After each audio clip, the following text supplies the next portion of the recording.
school report. If we observe the characteristics of that prompt, is that prompt structured? No. So unstructured, and it is very general prompt. At the same time, he didn't mention any specific requirements. At the same time, he didn't mention any proper format. If we observe another side, if we observe the prompt, which prompt is given by expert, create a 5-point illustrated infographic summarizing types of volcanoes. So they mention some types of volcanoes, include key differences. He mentioned some real world examples.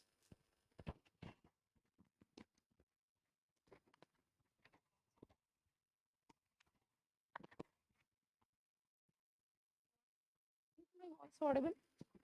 This one.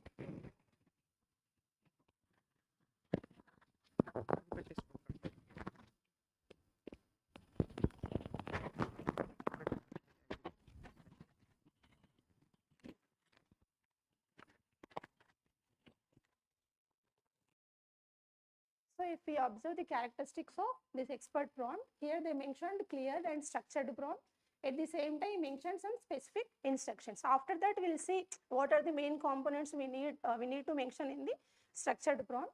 So here they mentioned some examples, some particular format. If we observe the difference between the general prompt and the expert prompt, this image was given by the some AI tool. If we observe this diagram and this diagram, we will see the difference. The diagram is dependent on the prompt which was given by the user. So we will see next one. So whatever AI tool we want to use, we need to mention some important components in that prompt. If we observe, first we need to mention task definition, next one target audience, and next one context, and next one constraints, and next one is output format. When we will mention all these components, then only we will get the required output. See, if we'll see task definition, it refers what to do actually. And next one is to whom we to whom we want to represent that output, and next one is context. For example, if we describe same example for same components, if we observe previously, this student gave a general prompt, this expert give the some structured format prompt.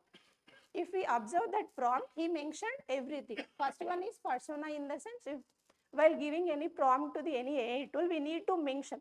For example, if we want to create any diagram, who will give the best diagram? PhD scholar? Best painter? Who will give best drawing?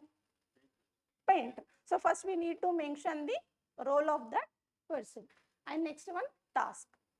So we need to mention what task is actually that AI tool will do. Next one is context. And next one, constraints. We will see like these components in detail. And one more thing is we need to mention some example. Based on that example, that AI prompt will take that and it will give the like accurate output to us.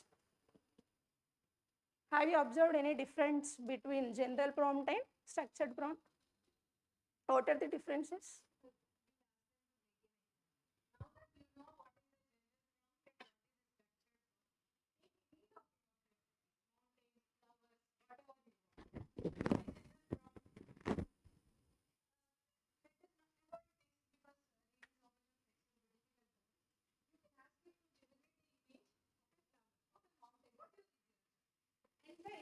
Go for the structured prompt. You give the previous slide, the 5 things that we said. The task, audience, context, content.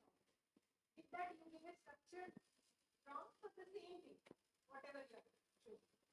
Show the two different images. We spend some 5 to 7 minutes for this. Except for short, I didn't use any.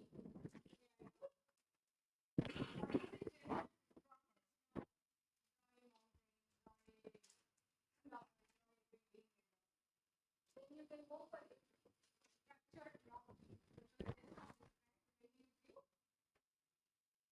Task and proper inputs. If you have doubts, 3 of us are here. You can call any of us regarding the same. But I said, please generate immediately.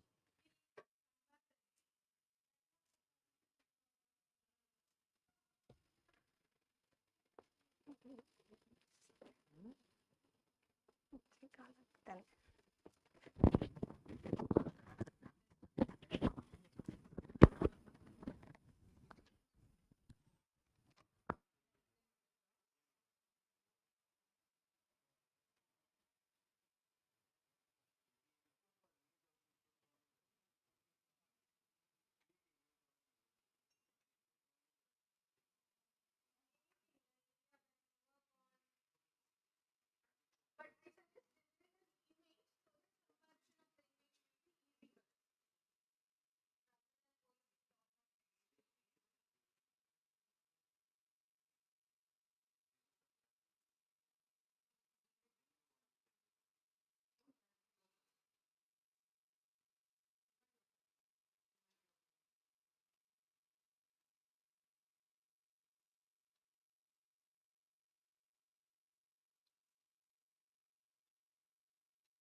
We want to fix what is laid down and other one is covered.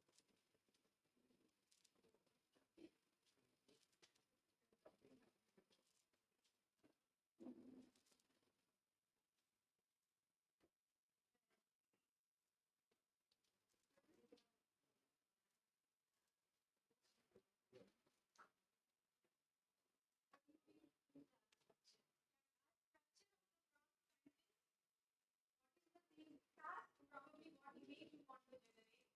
The second is for the target audience, then the context. If there are any constraints, if you are generating a, the sunset or a morning, sunrise sort of thing, the lighting, shades, thing, whatever you want to add. Then first, what is the output format. Output format for all of this is defined as an image.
See once, see like sometimes we have an idea to give the prompt, but we don't know the proper structure, right?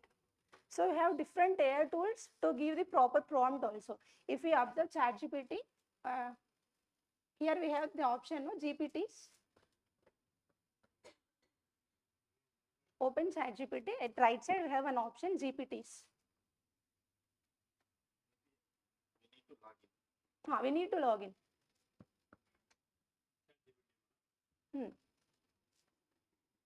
At right side we have an option GPTs.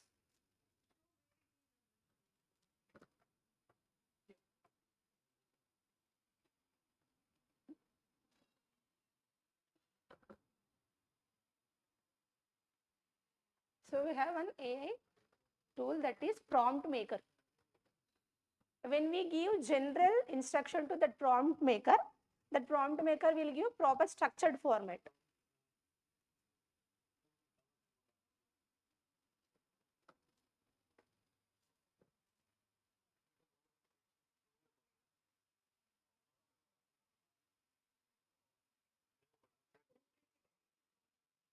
Okay.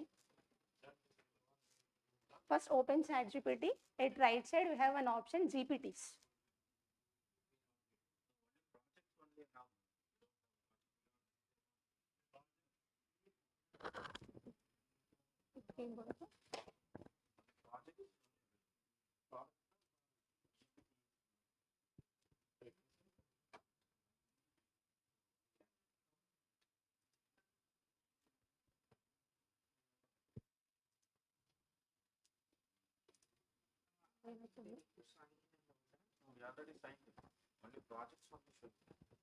Okay. I think we need to take subscription for that prompt maker. It's fine without taking any subscription also. We can give general instruction to the ChatGPT and ask ChatGPT only. Convert this general prompt into structured format. Then it will give the structured format.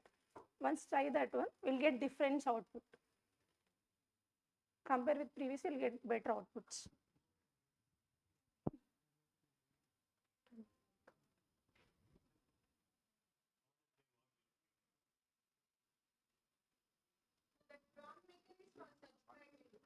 No. No, ఇది ఒకటి చెప్పేసి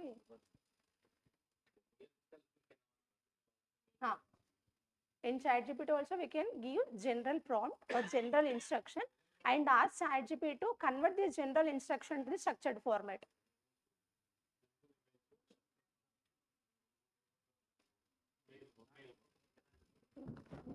ఒకటి ఏదైనా question చెప్పండి.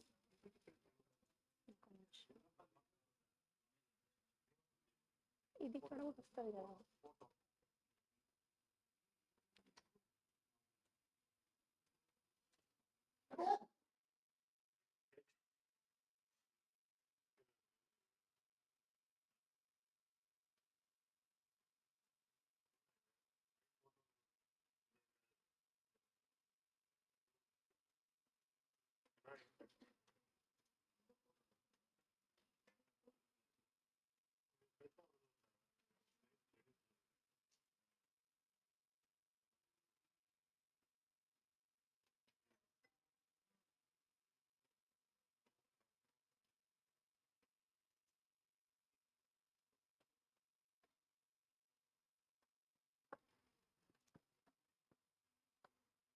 See,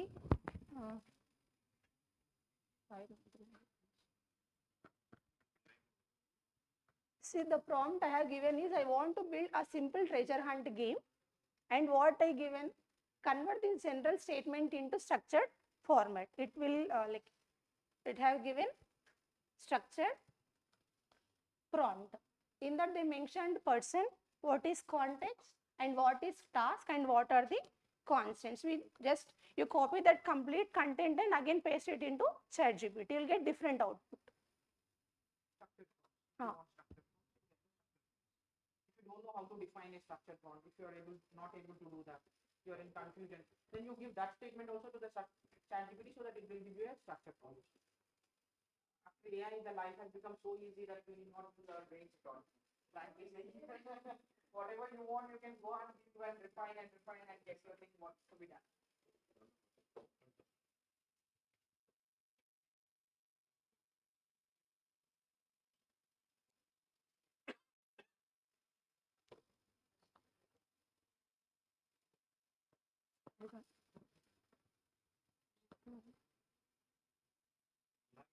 So now tell me the importance of prompts. Till now we have seen what is general prompt and its related output, and at the same time we have seen structured prompt and its related output. So now tell me what are the importance of prompt.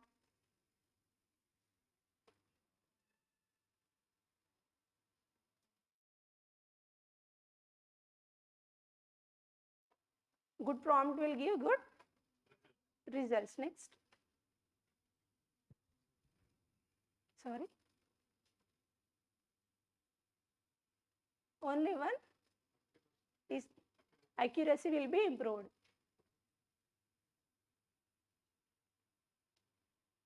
It will give better results. By giving structured prompt, we will learn efficiently. And next one, it will increase the creativity and innovation. And next one, it controls and precision. Controls means instead of giving wrong prompt, it will give the exact prompt, which will give the exact output, and it will give the clear communication. So we have different AI tools for different purposes. If I want to use any AI tool which is for only question answer, I'll use ChatGPT or Gemini, Claude, Copilot. And for design and creativity, we have Midjourney and Adobe Firefly and Stable Diffusion. For different purposes, we have different AI tools. I have a question. Does all the AI use the same answer or same? Why? What's the difference between them? Because they have trend or algorithm. They know? They have trend or yeah, there are three things that you have to remember while using the AI assistant. One is the architecture, how they are built.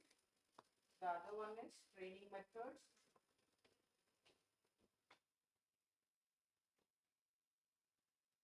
And the other one is objective. There are different AI models that you have already known, I think so. Rule-based AI, next coming to the machine learning, next coming to deep learning, then generative. There is a lot of difference in the architectures. If you give the same prompt to different AI systems, why you are getting a different answer is, this is the reason for that. Because the architecture that has been used in the AI might be different. The training methods or the training models that they have used might be different. For example, I say you the first one is rule-based, which is very old, traditional AI. Next one is DL, and next one is generative AI. Now, what is the difference between all of them? Rule-based is simply there are some questions, there will be if-then logic, and based on that if-then logic only, it will give the answer. It will not learn anything on its own. When coming to the ML, it is trained on different data sets, and the thing is, when you give some prompts, it will learn from the previous data and it will try to give the output. For ML, you can go for, I hope you'll be seeing all of them will be seeing Netflix. When you see a movie, it will ask you, do you like it or not? When you give if you give a like button to that, what it will do? It will do the recommendation for the next movie. Netflix recommendation system will be done. Like if you are very interested in criminal genre or thriller genre, it will suggest more thriller movies to you. That is by using the ML. ML uses recommendation systems. And coming to that, next deep learning is it's a part of ML. Again, deep learning, what does it do? It uses a different architecture. In deep learning, we use CNNs, convolution neural networks. It's very high level. For mostly images and voice systems, you'll be using. See, you'll open a Google and ask me, Google, I want to this. Then it will give the answer for you, response for you. For this DL, you are going to use CNNs, convolution neural networks. This is a different architecture. Then coming to generative AI, this is nothing but the ChatGPT. Example of this is ChatGPT. It uses transformers technology. This is the reason why when you ask the same question to different AI systems, you will get the different response. Because the architecture might be different, the methods might be different, and the objective means, suppose if I want the AI to then you will get the if I want movies recommendations, then you go for a different architecture, you go for a different training methods, and you'll get the, based on the objective, you will design the AI system. As you have seen, there are many here. The Claude C, long format questioning. Here they have been given writing question and answers. These are some of the tools that have AI tools that has been used. For image generation, those are the AI tools that has been used. And coding, GitHub is used, well known. GitHub, you can use GitHub. Then for writing and now most of them are on YouTube for teaching. Anyone from here are there or not, I don't know. But most of them are using YouTubes for earning money and all. In YouTube, for creating content on YouTube, you can go for any of these. Jasper AI is mostly used. Okay. And for this one, marketing and sales, you can use these tools. Speech and language, you can use these. Data analytics and AI tools. These are some of the top AI tools. Actually, there are many number of tools, but some of them we have gathered to explain you. Video making, it's not mentioned, sir, there.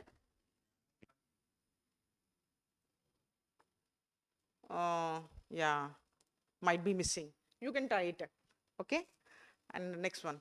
Now, I have given an AI prompt saying that give me a game with simple riddles and their images.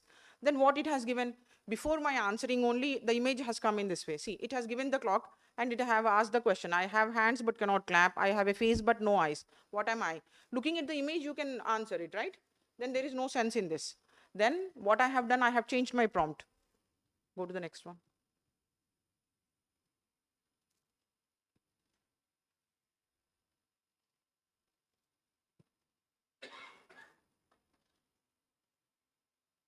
Yeah, now I don't want the answer to be shown before. I have changed my prompt saying that in the above game, display image after answering the riddle. Don't display the image before answering the riddle, because looking at the image, you can answer the riddle. There is no sense in that, okay? Then I have given this. I want to show you this. I feel you will enjoy this. Okay, start the game. First question, you know, I think. Clock, because it has been displayed already, okay? We'll go to the second question. These type you can like generate games by using Claude. We have used Claude for this, okay?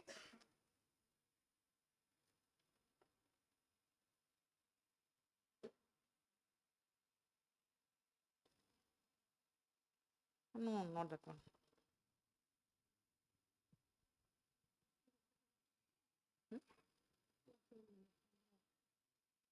Okay, come ఇది questions ఉన్నాయి కదా. Restart చేయి. Next question. You answer the clock and then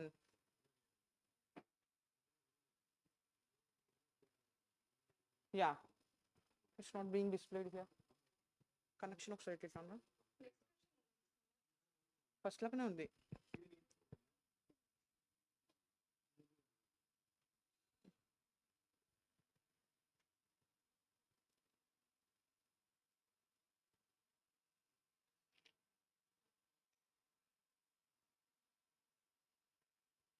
download చేస్తాను. వస్తలేదా?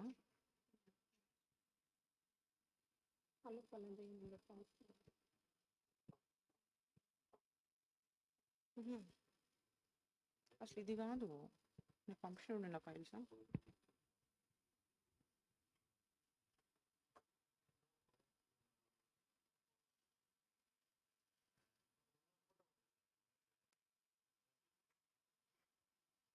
It's not getting displayed, ma'am, on the.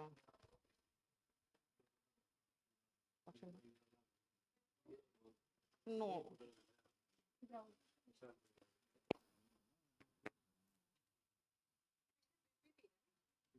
No, ma'am, it's browser.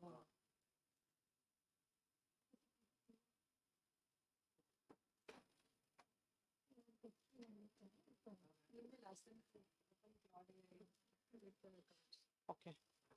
Everyone, they can open the Claude AI.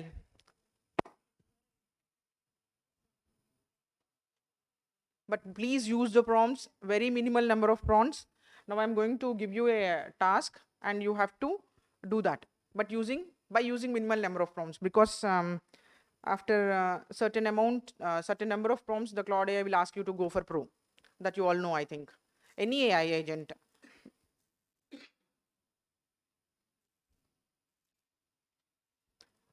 Shall we go for a treasure hunt game?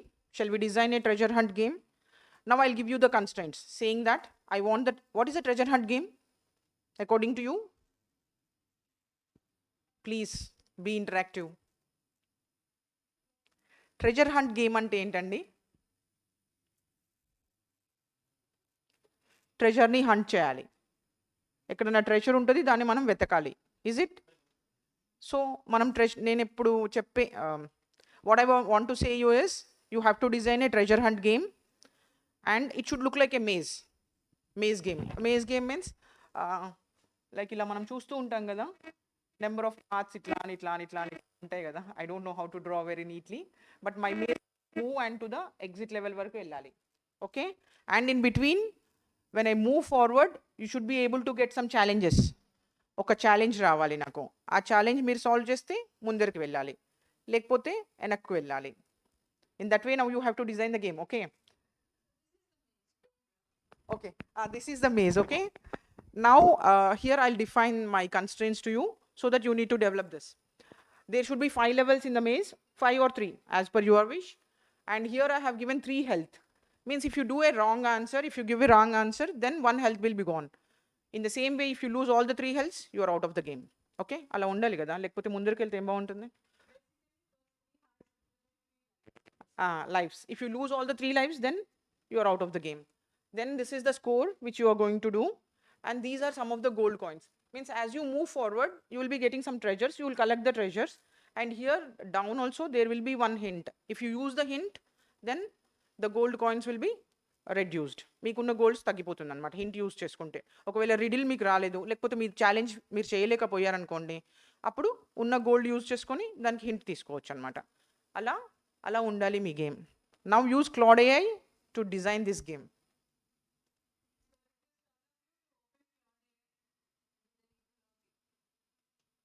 No ma'am, they can sign in. They can sign in, you can sign in using the Google.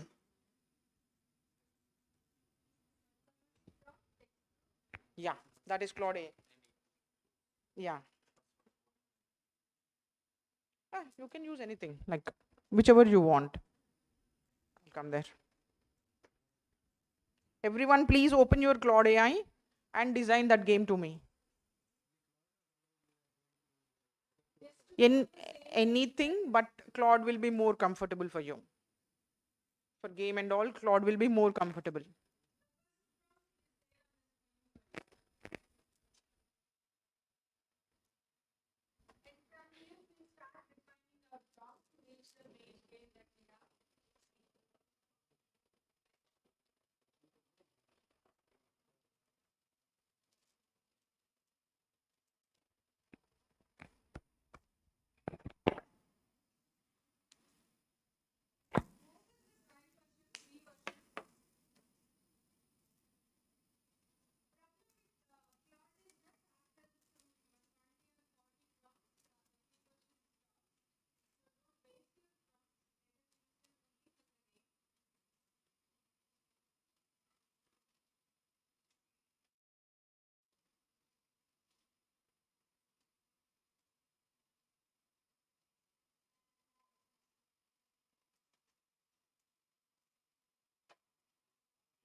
simple explain present and deal with some challenges like this puzzles and logical.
Generally, text-based games are very boring.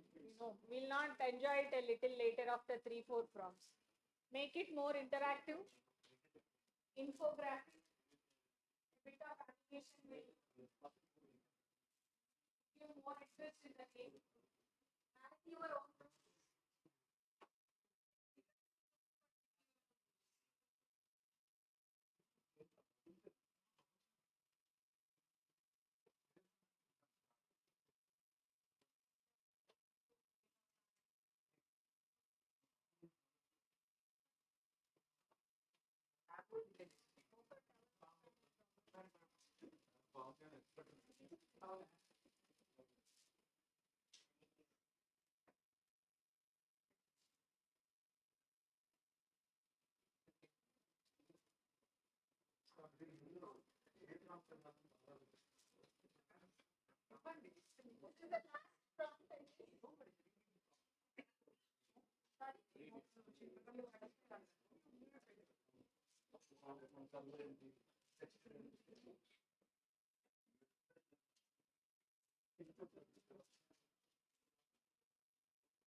Yeah.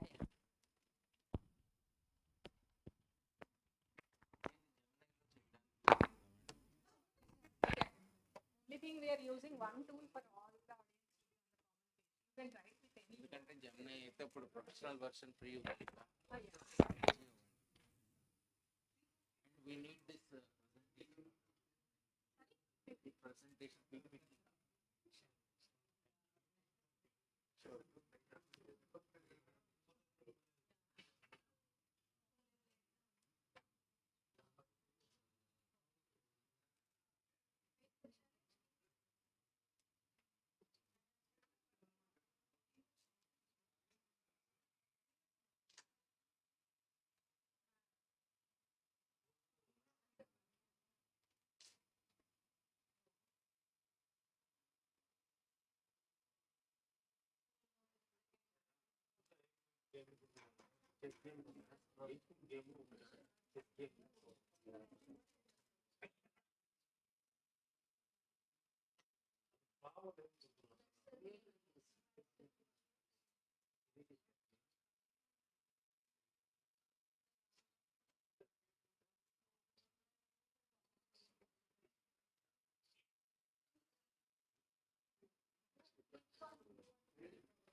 Most of you have created some of the other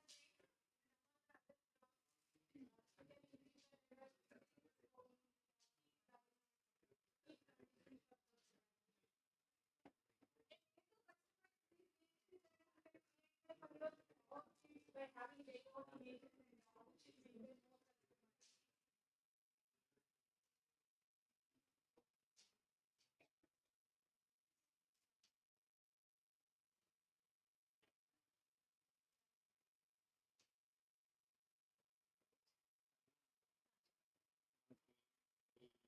more games design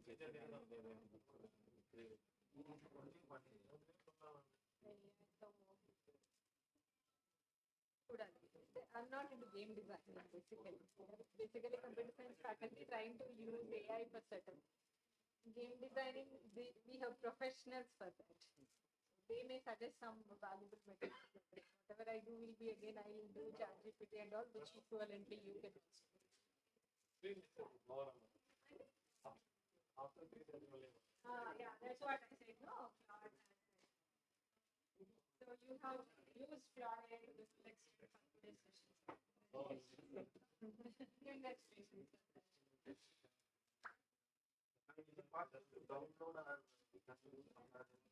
You can ask it, ask for the source code of the game. It is generated as an exception problem. మీరు application share చేశారు మీ ఓన్గా చేయండి.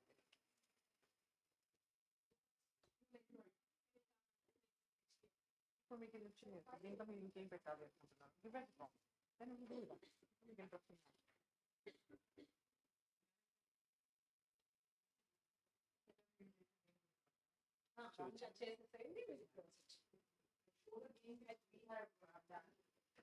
just for a glimpse of you. We got better games to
Please look here. Now we have designed this game actually for you people.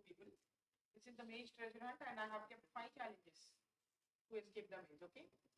Here are the 5 challenges. First one I have kept as the challenge goes on, the level moves on, the challenge increases. First one is the riddle room. Second one is the mirror image. Third one is anagram. Fourth one is blood relations, and the last one is sequences. As you move into the game, the level has to be increased. In that way, we have now enter the game.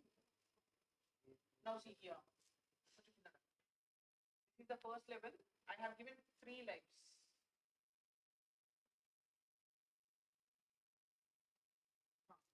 I have kept 5 levels. Now the score is 0 and 3 lives you have got. If you do 3 mistakes,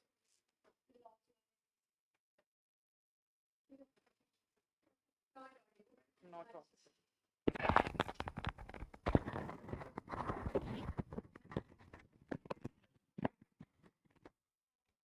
Okay. Are you able to hear? Is it okay? Okay. Now we have designed 5 levels with a 0 score and 3 lives. And there are some goals. Why I have used the goals is, if you don't know about the riddle or you are not able to answer it, you can use that, you can take the help of the hint. When you take the help of the hint, the goal will be reduced. Okay. Now we'll start the game. This is the first level. Now move. As I am moving here, this is nothing but treasure. Score has been increased. Okay. Go on.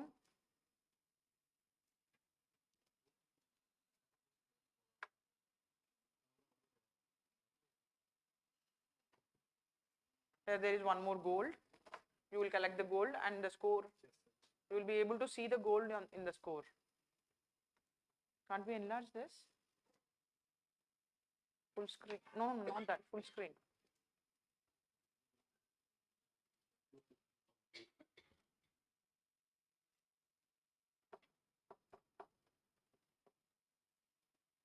One more treasure. I have got some 190 points. Now this is a challenge. We have got a challenge here. What is the challenge? What has a head and a tail but no body? It's a riddle. Please answer. Huh? Snake.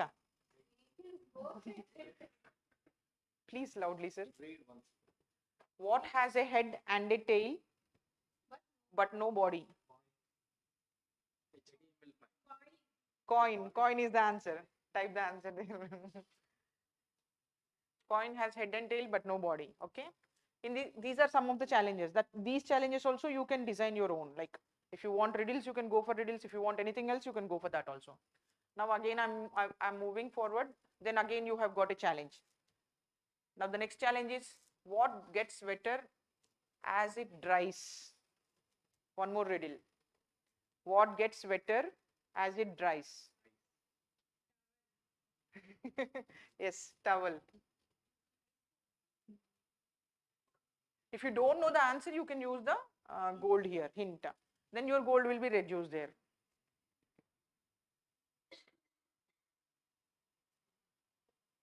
See here, the hint is you use it after a shower. Then you will be able to answer, I think. So it's towel. The next one, again one more challenge, the next one. The more you take, the more you leave behind. What am I? The more you take, the more you leave behind. What am I? Answers please. The more you take, the more you leave behind. What am I?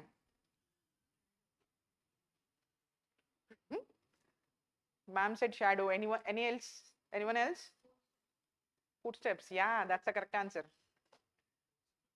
Footsteps. Yeah, you are moving forward now. You have collected some more gold, and this is the completion of the level 1 has been cleared. Now you will go to the next level. The next level, here also you have the same way. You need to play in the same way, but the challenges are different here. In the first level, we have given a simple challenge, riddles, and in the second level, I have gone for a different challenges. Now see, I came for a challenge. What is the challenge here? You raise your right hand in front of a mirror. Which hand does your reflection raise? This is mirror images. Mirror ముందర right hand లేపితే ఏం కనిపిస్తుందండి? Very good, left hand. That's the right answer.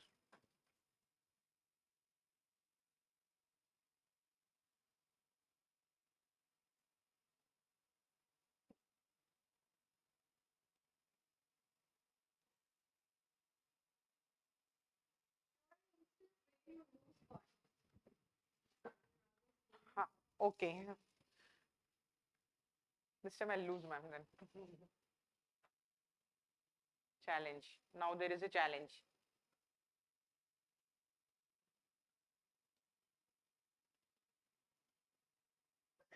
కొంచెం కిందకు రా.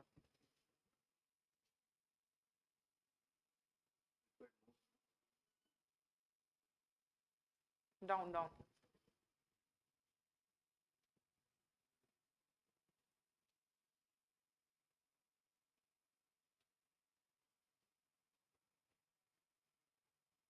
కిందకు రావట్లేదా?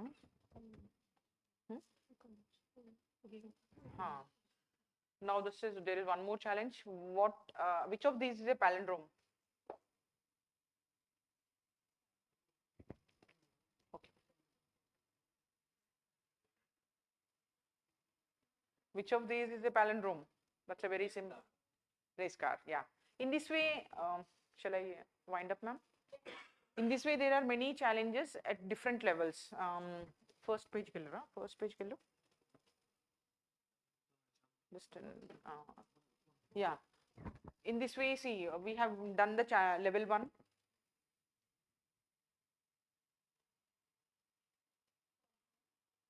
No. Ade game. Last game. Level 1 riddle room chesam manamu. Next level 2 is the mirror image. Level 3 I have gone for anagram. Level 4 I have taken some blood relationships, and the 5th level sequences. Now you can design your own game with different levels, and the strength of the levels can be increased, and the structure of the game can be increased. In this way, now I think you understood how the structured prompt should be. What are the characteristics that has to be included so that you will get a better response. Thank you.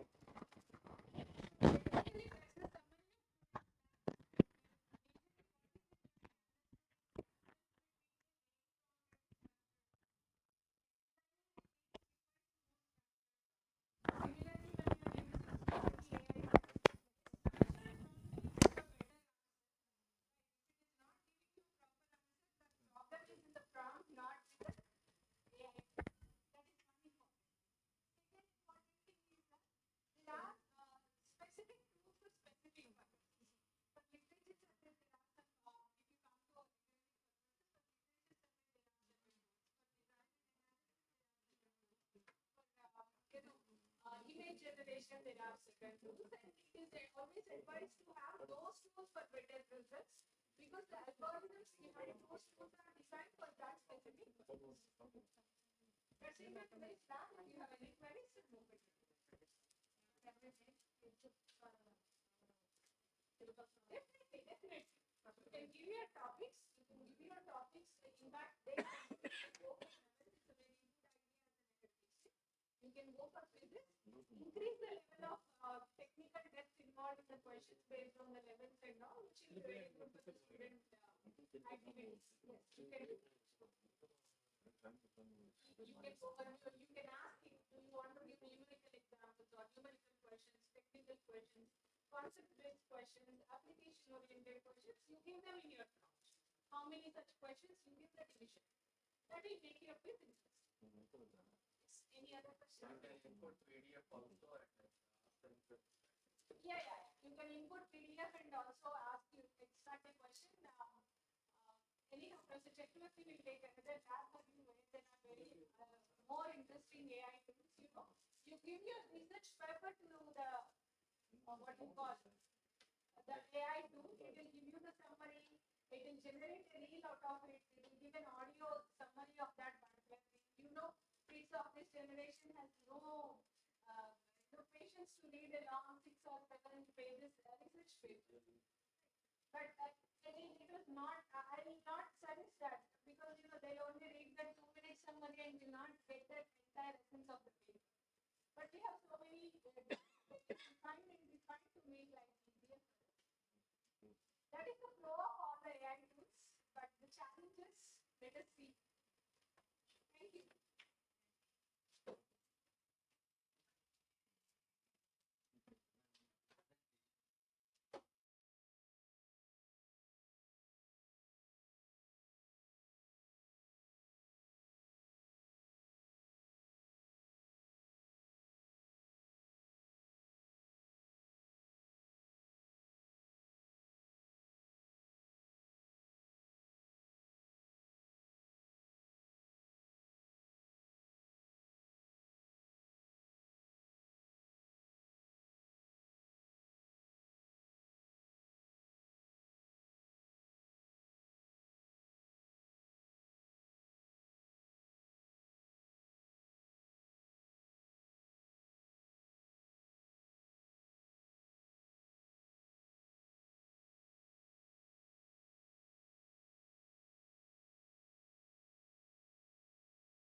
Okay.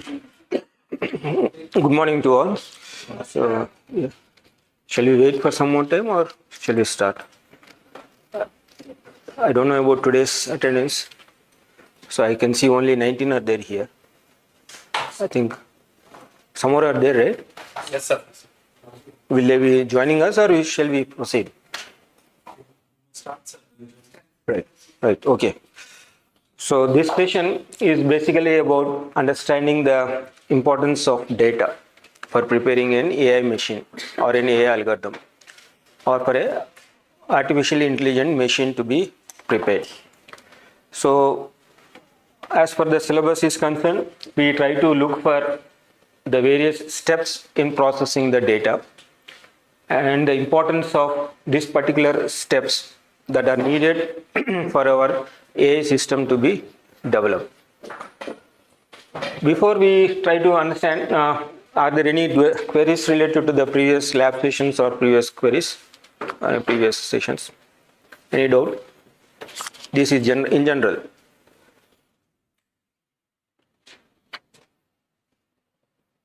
No? Everybody is silent. So everything is going on smooth. To be presumed. To be presumed like that, right? Right. So what we discussed in the lab session is about one of the activity related to the data processing, that is on the data annotation. But today we'll see what are the other stages or other steps that needs to be performed for doing the data processing. Before we move on, let me just narrate one or two examples. Actually, the situation is like this. So, in around 2014, the company Amazon company, I think everybody is aware of, e-commerce Amazon company, was trying to develop an AI app, an artificial intelligence app. App means applications here. Now that app is trying to, it is meant for it to automate the scrutiny of resumes related to Amazon recruitment. So because when the Amazon company tries to recruit it, there will be thousands of applications. Applications means resumes will be submitted. Now manual process is nothing but it is a laborious process to shortlist the resumes. So they want to automate that particular process. So automatically some kind of AI system need to be developed so that resumes, whatever the resumes were submitted, they can be shortlisted. It can be scrutinized. And accordingly, around 2014-15, that app was built up and they were using that app. So instead of manually shortlisting, screening the resumes, the app was screening the applications. But they were using that for almost 2 to 3 years. Literally 2 years they used it. And during the 2-3 years, what they observed it, at around 2017-18, they observed that that particular application or that app that they were using was only shortlisting male applicants only. So unfortunately, only male applicants, in the sense that that app was selecting only the gender male. So what may be the wrong thing that app is doing? What may be the reason behind? Data? It's trying to Do not get, sir, sorry. it trained only on male. It may, yeah, that application that was developed, most likely that the data that is given for that application to be developed was trained or it's been learned, that machine has, or the application was learning only the male applicant's information. So in other terms, that app is biasing. the app was biased towards particular gender. But usually means normally any company should not do that kind of biasing. So they scrapped that particular thing. Means that application was been destroyed by the company. It was observed in 2018. Of course, the full story you can Google it and you can see that full story. So the important thing is the data that was used to prepare that application was given or considered only the male applications data, and accordingly that application was understanding only resumes which are in male. This is one scenario. Similarly, in 2018-19, there was a beauty contest. Beauty contest was conducted by the Russians, and of course that app was supported and developed by Microsoft and Nvidia, all of this. In that beauty contest, the participants were giving the pictures, the image, photographs, and based on that photograph, the beauty contest app was selecting only white colored persons. So white colored persons and wrinkles are not there, because that the facial recognition, the app was trying to understand the facial recognition of the pictures that was submitted. And interestingly, the black colored persons and means a different color, different nation persons and other things, they were not selecting actually. So here also the same scenario. Basically it was biasing towards color, actually color, that is a white color. So there was issues, and again they scrapped that one.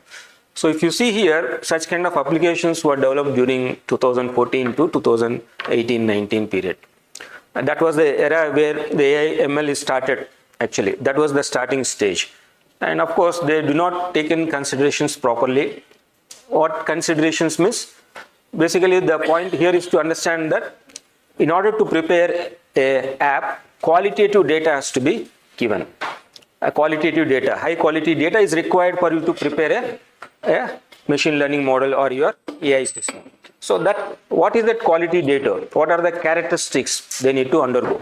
So before your AI system is to be built, please, the important points that needs to be understood is on the quality data. So what are the important ingredients that needs to be understood that they were missing? And if you look into the today's technological development also, majority of the project task is the time spent for that project development is not towards developing an algorithm, not towards implementing an algorithm, because the algorithm development or the usage or the implementation of algorithm and the further implementing the algorithm based on the new set of input data is only 20 to 30% of their time and the cost. But majority of the time and the cost that is involved is nothing but they have to spend on the data preparation. Please remember, data is the most important ingredient for you to prepare or for you to use it to get a proper AI system. So the 80% of the time, 80% of the cost in today's project development also will be used in the preparation of a quality data, high quality data. So these were the stages. So you also need to understand the importance of data. Always people think that data is okay, you download the data from Kaggle, you download the data from different repositories. Because remember, data, what you get it from Kaggle, what you get it from government websites and all will be not ready to use it or not ready for using or preparing a AI system. Please remember it. As such, it will not be there in reality. If at all a problem has to be solved or a process has to be automated, remember that process automation or the problem solving or a AI system to make a proper decisions and accurate decisions, everything is on the background, that is on the data preparations, quality data generations. If the quality data is not taken into consideration in preparing an AI system, please remember the garbage in, garbage out. If you take a unwanted data that is to be unwanted and not required data, and you give that data for your preparation of AI system, you get an unwanted AI system only. That's what the important aspects of AI system, the important aspects is the preparation of data for a better system to be developed. So today we'll see what are the important stages and components of AI data pipeline. So the steps involved in preparing a quality data and what are the components for that steps to be performed that can be useful for you to prepare a better AI system. Before going to this, let us understand what is AI. So in your own words, please. What an AI system? What is an AI? Technology. Technology. Artificial intelligence is a technology, right? Any other views, please? Man-made thinking. Man-made thinking. Man-made thinking by whom? Not, see, let us have a discussion. I'm not, don't think in otherwise that I'm questioning and you are trying to answer it. Just a discussion point of things so that it will be easy for others to understand and follow the discussion. Training data. Training data. Any other use, please? Things like human. Things like human. So artificial intelligence is nothing but things like human. Things like human. And problem solving, right? Any other views, please? Any other views? Giving the input and we can get the output based on their intelligence, implement the intelligence to train the system. To train the system. Get the output relatively. Yeah. Any other views, please? Machines and computers can learn decisions making like a human. Machines will make decisions based like human being, right? Okay, if you, okay, more or less your answers are correct only. I'm not telling they are incorrect, but not a way correct answer. Let us try to understand it in a better way. So the better way is like this. So first forget about artificial intelligence system. First understand the natural intelligence. So what is intelligence? What do you mean by intelligent? What is meant by smartness? Knowledge and skills. Knowledge and skills is intelligence. Okay. Any other use, please? What to do, what not to do is not basically intelligence. Situations, Sorry? in any respective situations, you have to know what is right and what is wrong. You have to think and do it. What is right and what is wrong? We not thinking means how it is happening actually. Who is doing that? Response to the Response to the particular new thing or response to that. how fast you respond. Okay. How fast and slow? That is one aspect. Any other things, please? Intelligence means I'm talking about just the word intelligence, smartness. What does that intelligent word involve? What does it contain? Based on previous experience, how we can respond to the particular situation. Based on the previous experience. It means, see, please remember here, we as a human beings, so how our intelligence has been developed? Based on experiences. Based on experiences. Learning By observing the, yeah, so all answers are together only here. Please remember, sir has told by observing based on things. See, basically, we have sense organs. So God has given us the gift of our sense organs. What our sense organs are doing? First thing is, please remember, intelligence is not built up on its own. Please, first thing is, intelligence is not that it just come on its own. Your sense organs are there. Sense organs means your eyes, ears, your skin, nose. Okay, your eyes are, what the eyes are doing? Observing. Observing means seeing this environment, seeing this ambience. Ambience means this environment or this situation, which whatever it may be. So what is your ears are doing?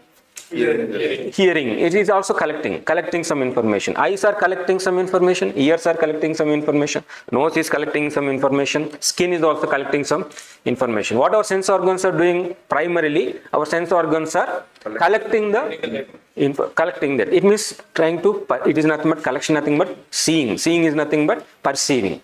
Perceiving. It is they are collecting the information. After collection of information. Process is going. Yes, basically after collection of information, the data is getting stored and processed here. Here means in our brain. And over a period of time, that perceiving, that collection is happening from our childhood, from our childhoodness. Please remember, from the day one. So the child is trying to perceive it either with skin or with eyes or with ears. Child is trying to, without means as per our mythological aspects, before our birth only itself, our perceiving is happening. That is a different case. We are not talking about in depth about the psychological aspects. But remember, basically you are trying to perceive it, store it, process it. After processing, based on our understanding from your past history, based on our cognitive levels, after that understanding is done. After understanding, We are reacting. reacting it. Very good. Reaction is nothing but doing some action. By action that comes in the form of eyes, that comes in the form of hands, that comes in the form of legs. So what is that we are doing here? We are trying to collect it, process it, and act it. These are the things here. All these things together is nothing but basically intelligence. Intelligence is not just thinking only. Please remember, thinking is also the secondary aspect. Primarily, you have to collect that information. If you are not collecting it, thinking will not happen.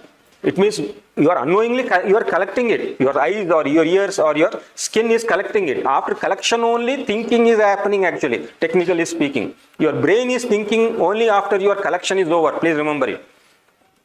First, the primary thing is data collection. So what is that? As a human being, we are collecting the information, storing it, processing it, then acting it. All these things are nothing but is a natural intelligence way. Intelligence, some kind of intelligence is nothing but a behavior which is collecting, storing, processing, and action. If this intelligence, what is this means? Collecting, storing, processing, and doing that action. If this intelligence is given to machine, then the machine is said to be artificially intelligent. Please remember, that is what the machine is said to be artificially intelligent. Means what is, when you say that machine is artificially intelligent, the machine should be capable enough to collect the information on its own, then store it, then process it, then act accordingly. That's what all these steps are involved here. Please remember. So that machine can be basically, it can be a mechanical or electromechanical device. So that can be a computer, that can be any electronic device actually, which is not a natural being, a natural thing. That's why these called as thing. That thing is thinking on its own. It is not own. Basically, we are given that capabilities to that particular thing, that particular object, that particular machine to collect by adding some sensors. That's why today we have robots. We have the artificial intelligence systems, those are robots, drones, or your computers. Basically, you embed some kind of vision sensors, cameras will be there, some kind of electronic nose, electronic skins, electronic things that you integrate with your machine so that it can collect it, then it can store it, then it can process it, then it can act accordingly, react accordingly. So all these things are, then that machine is said to be artificially intelligent here. So that's what artificial. But what is the basic ingredient of all these things? That is what the background is, the data. So that data needs to be a quality data. Again, please remember, that's what data is not just raw data. Raw data can be there, but that raw data may not be sufficient to make some processing and make some proper decisions.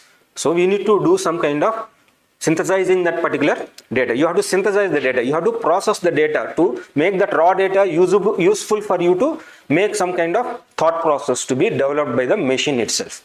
So here, that's the point of discussion, the ability to perceive, collect the information, understand the information, and realize the new situations. That's what, whenever you go to the new situation, whatever you understood in the previous case, that understanding should be capable enough to act according to that new situations. Then only that intelligence is going to. So that's why when you the thinking process should enable you to act according rightly to the new situations. That's what some of you have told it. But please remember, you are forgetting about all these three. Please, these are the three basic steps here. So these three together is basically imbibes to a term called as intelligence. And if this intelligence is given to a machine, then we say that machine is said to be artificially intelligent. So what is the foundation for this AI system? So data is the basic ingredient, the basic raw material. So for that AI system, data is the most important ingredient, raw material. So it can take many forms. The data that can be taking many forms. Like we as a natural human beings, through our natural sensors, we are collecting the data from multiple forms. We are collecting data from our eye. We are collecting data from our ears. We are collecting data from our skin. We are collecting data from our nose. So through eye, your visual data is getting collected. Through your ears, your audio sensory organs are collecting the data. Through your nose, your smell. You are trying to sense. Your skin is also sensing this environment. So the data is coming in different forms. So naturally, we have different forms of data that is ear itself is collecting. But ultimately, the data that is getting stored here and it's getting processed here. The same way, when you are trying to prepare an AI system, you need to have different data forms. That data forms will be helpful for you to prepare different types of AI systems. Some AI systems can only do or act intelligently or act smartly for visionary, for imagery data or for video data or for audio data. So we have different types of models like this. Whatever we are naturally we are doing, the same thing can be imbibed of your for your artificial intelligence also. So the type of data needed depends on the purpose of the AI system. So we are trying to prepare an AI system means what type of data is required for that AI system depends on what type of AI modeling we need to do it or what type of AI system is going to be used for. But please remember one of the important point, data allows AI systems to learn from patterns. So data allows means data will help you, not you, the machine, to understand the patterns. Patterns means, what do you mean by patterns? Learn from patterns. Object shape, yes. One point is you rightly said, sir, object shape. What is that you are trying to understand? Like last class, last lab session, you are doing annotation process. Why did you do that? Apple means from this point to this point. This is called as apple. Why did you map that one through a bounding box? You have zoomed it and you have mapped a particular portion of that image. Why did you do that? Why not just simply select all the images or entire image as put as one? Why not as an apple? You can training the data. Training the data. Still some more better answers. Specific object is only selected. Yes, why?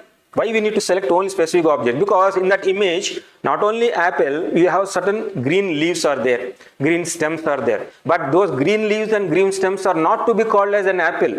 But that's why you specifically selected a particular portion of that image, certain part of that image, only to be, that has to be designated as an apple. Only that particular part means that part has got certain color, that part has got certain shape, that part has got certain features here. So only certain features. What? Matching pattern. Pattern means classification. Technically that's what, sir. But in general, I'm looking for a. If you understood it in the right way, your response will be in the right way. That's what I'm just trying to. What are the similarities and dissimilarities? Yeah. So in other terms, can you use the generic terms, sir? So set of attributes. These are technical terms, sir.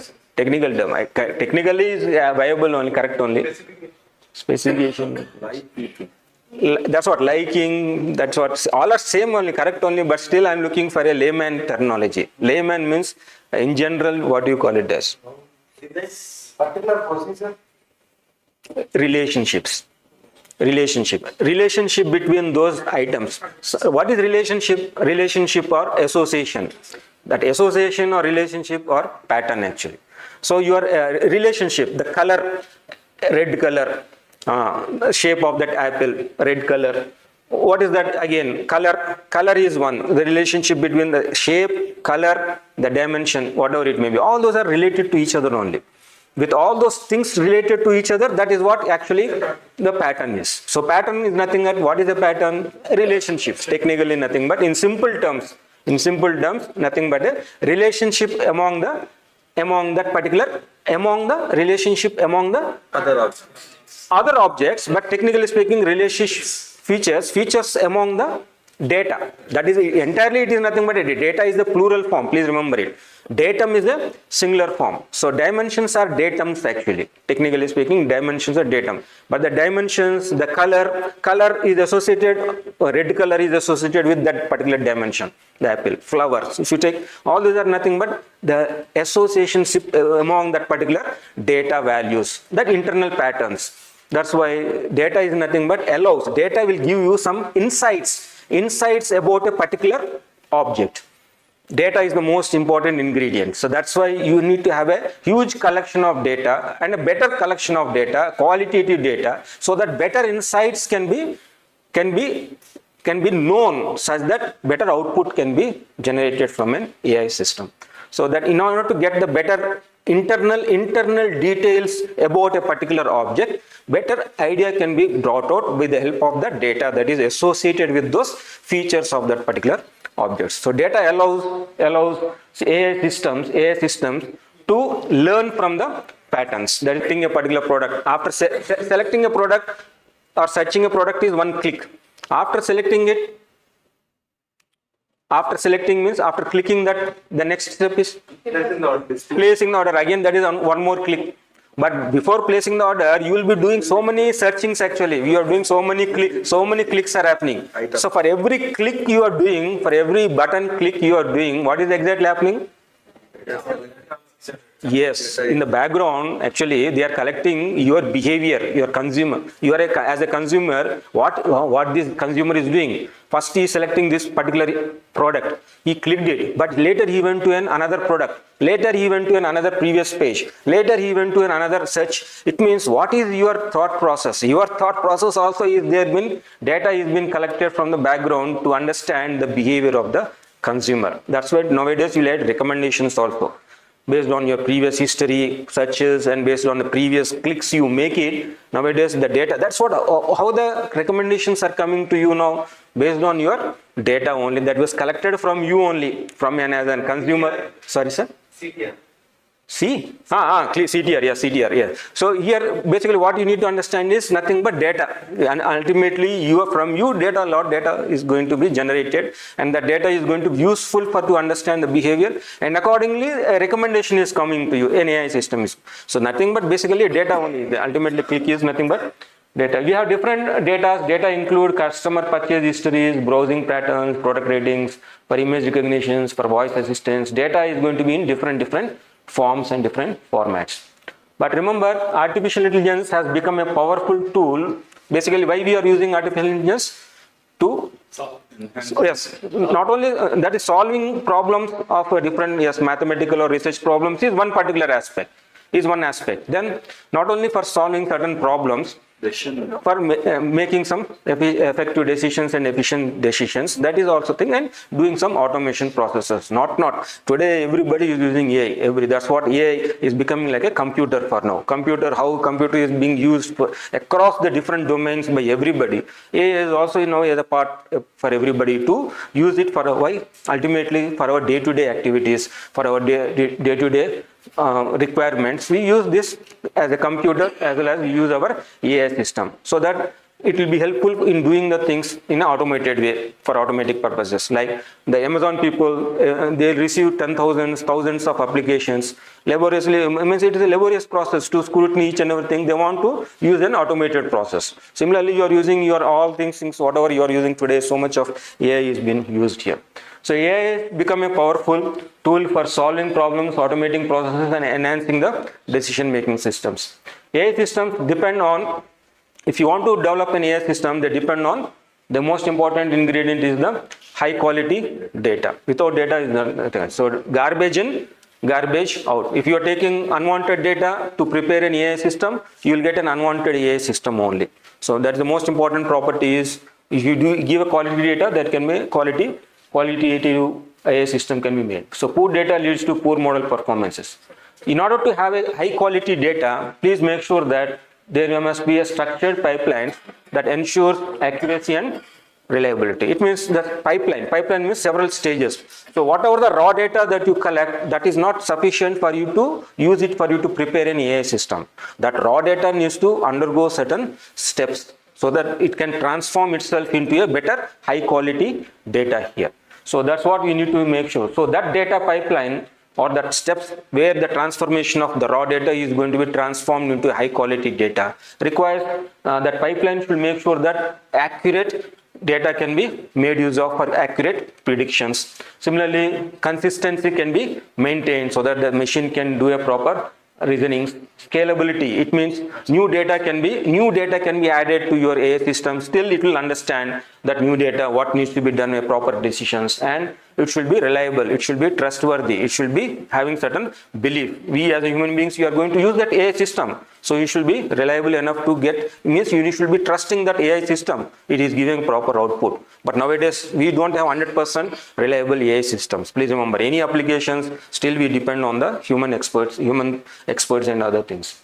So what are the key stages in this AI when you are preparing an AI system? What are the key steps? Key means important stages that needs to go in. Very simple steps. Like we naturally, what is that natural thing we do it? Naturally we are, first step as a human being, we are collecting the data. After collection the data, store it and process it and do some actions. The same steps are going to be involved here. So what are those steps involved here is data collection step, data annotations. Data annotation is nothing but after you collect the data, you are trying to give some meaningful information to the data such that that meaningful information will help the data for the machine to understand in a better way.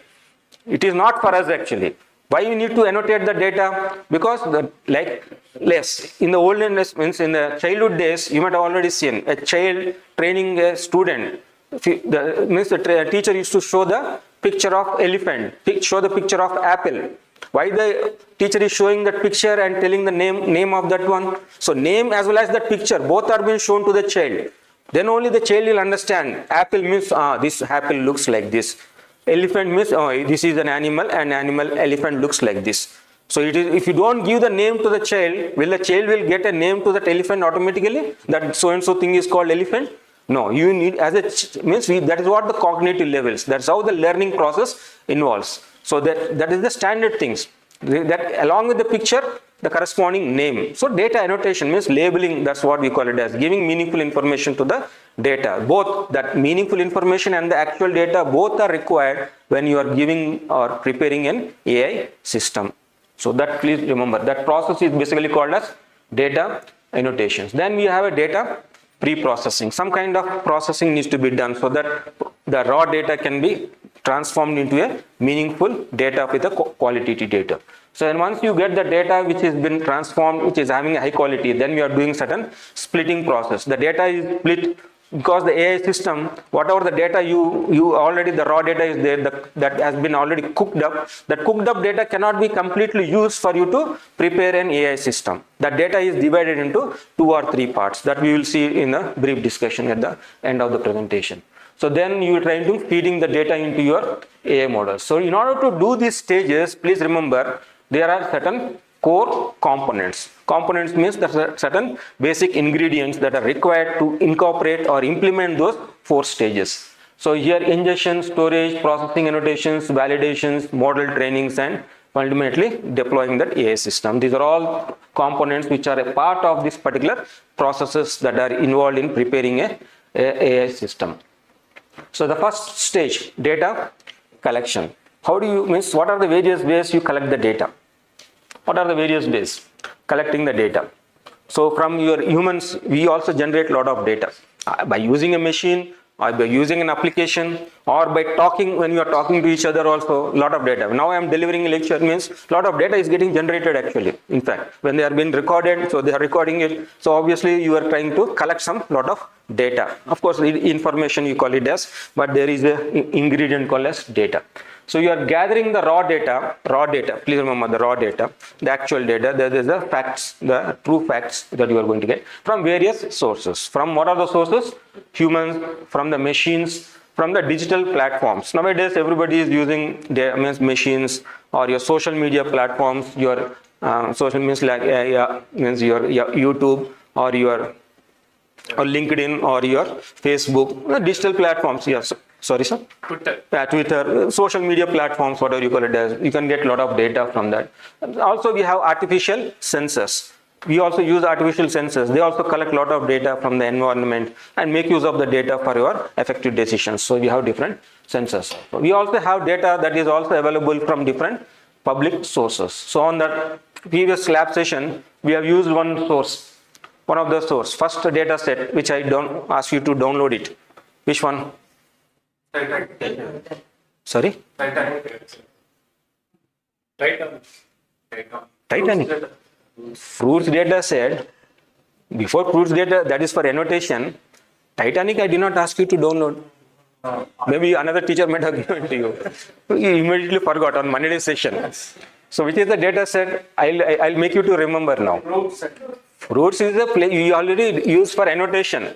But before that, heart disease data set. So from where that you downloaded it?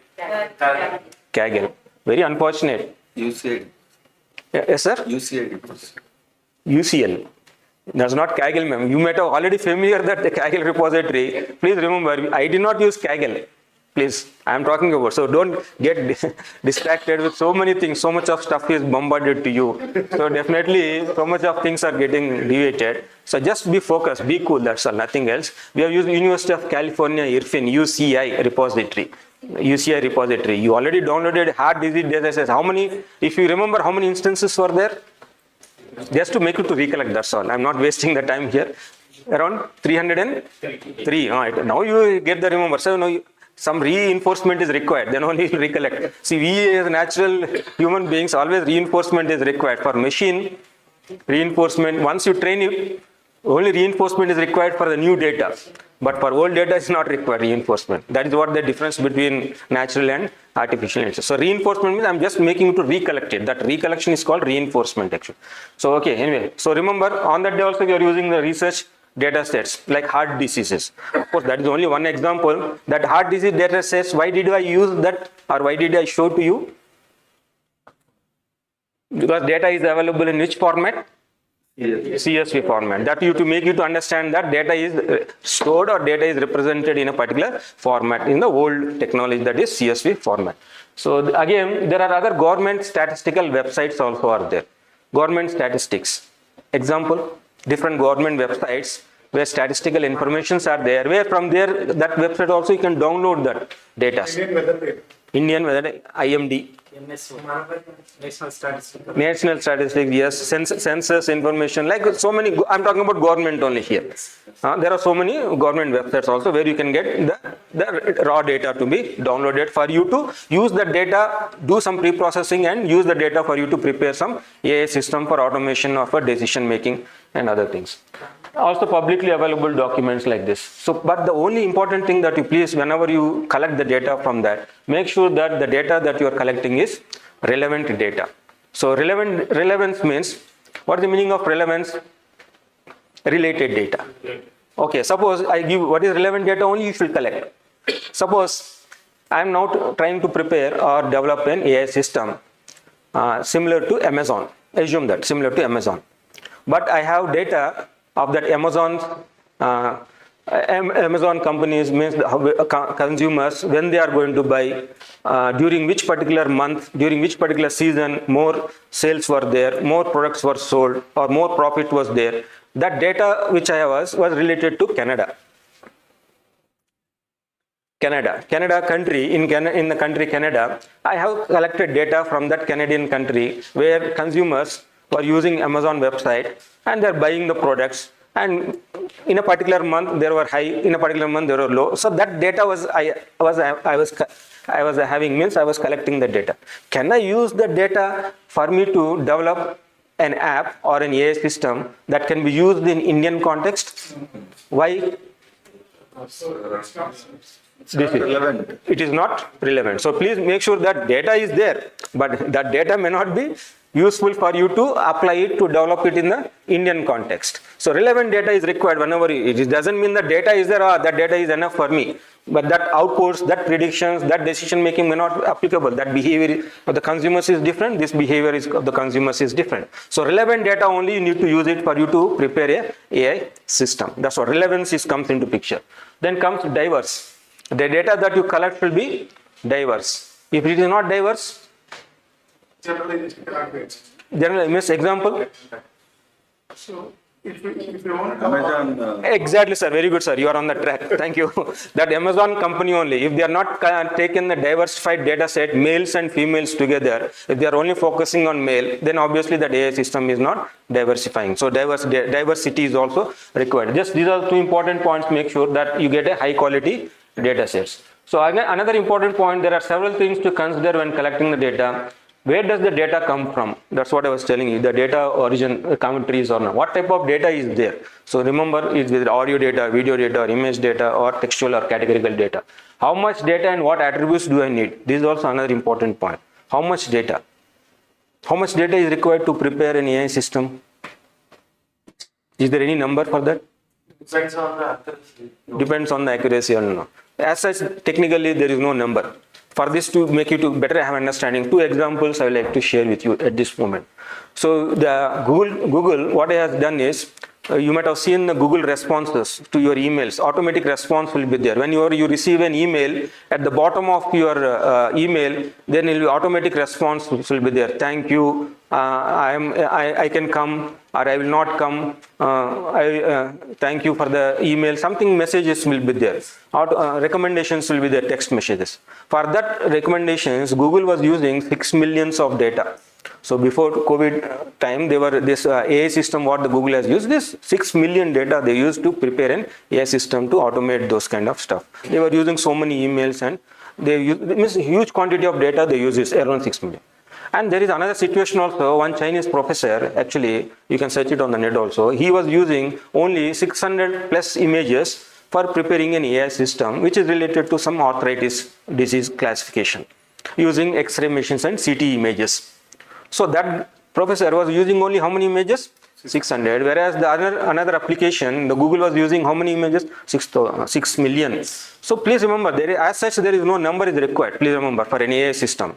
Please don't think that 100 images are required, 2000 images are required, 1 million, no. It depends on the quality data, high quality data. Depends on where that system is going to be used for. So you need to make sure that the number is not the important criteria, but the quality of data is important. And what attributes? Attributes means what the data is having. What does an attribute signify here? What does an attribute tell? Characteristics. Yes, characteristics. By that, what is that come to know? By that, what is that we are going to know? Exactly, sir. The internal relationships, the patterns, that is what the associationship between the data, the characteristics. That characteristics will give us the exact information, the patterns. When the patterns are learned, then only the machine has learned the associationships of this one. These are the important things that you need to understand. So again, one of the example of data collection is from the survey forms. Already I shared this survey form to you all, if you might have seen that questionnaire. So what is that I am trying to collect here? Basically, how many are aware of AI and everybody got the questionnaire form? No. Nobody will give, sir. You already got it. You already got it on the, when they have shared that drive to you, on the drive, along with that there was a survey form. If you observed it, there were 4 forms. Fruits data set.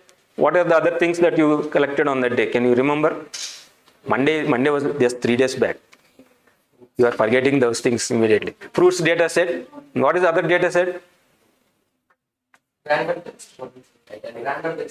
Titanic. Very good. Titanic is very much famous because he worked on Titanic. Very good. Very good, sir. Titanic, I think he worked on. Another one is traffic signals. Traffic signals data set I have used it. Because I have not used it, but you might have used it. Okay, you also not used. Remember traffic signals, fruits.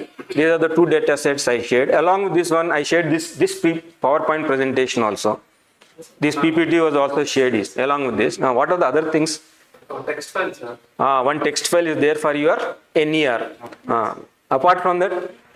Nothing, sir. Nothing. That's what. The other thing was this forms only. One form will be there. If you forget, just go through that drive, you will come to know because you have not used it. Actually, this theory part you need to understand. So using this form survey, I think everybody knows filling up the forms. Today, everything online. So we are collecting the data from the users here and we do some analysis.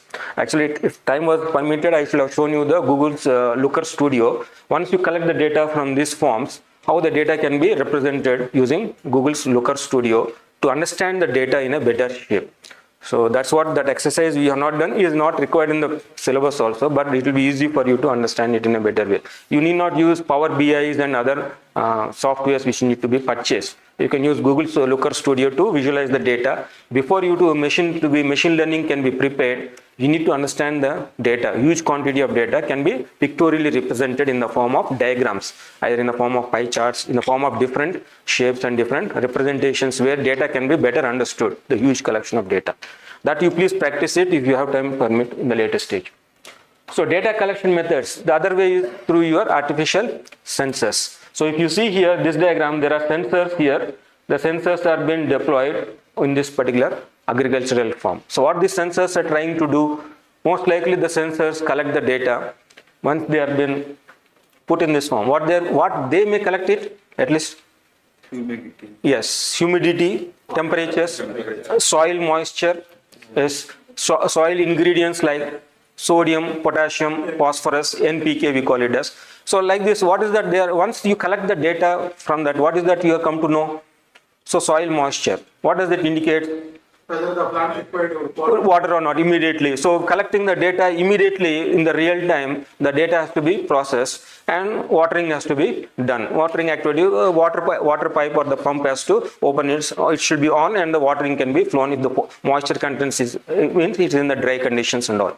So you can miss from the environment, from the ambience, you collect the data from the environment, you can see the data and you can process the data and act accordingly here. So kind of automation is being done here through your senses.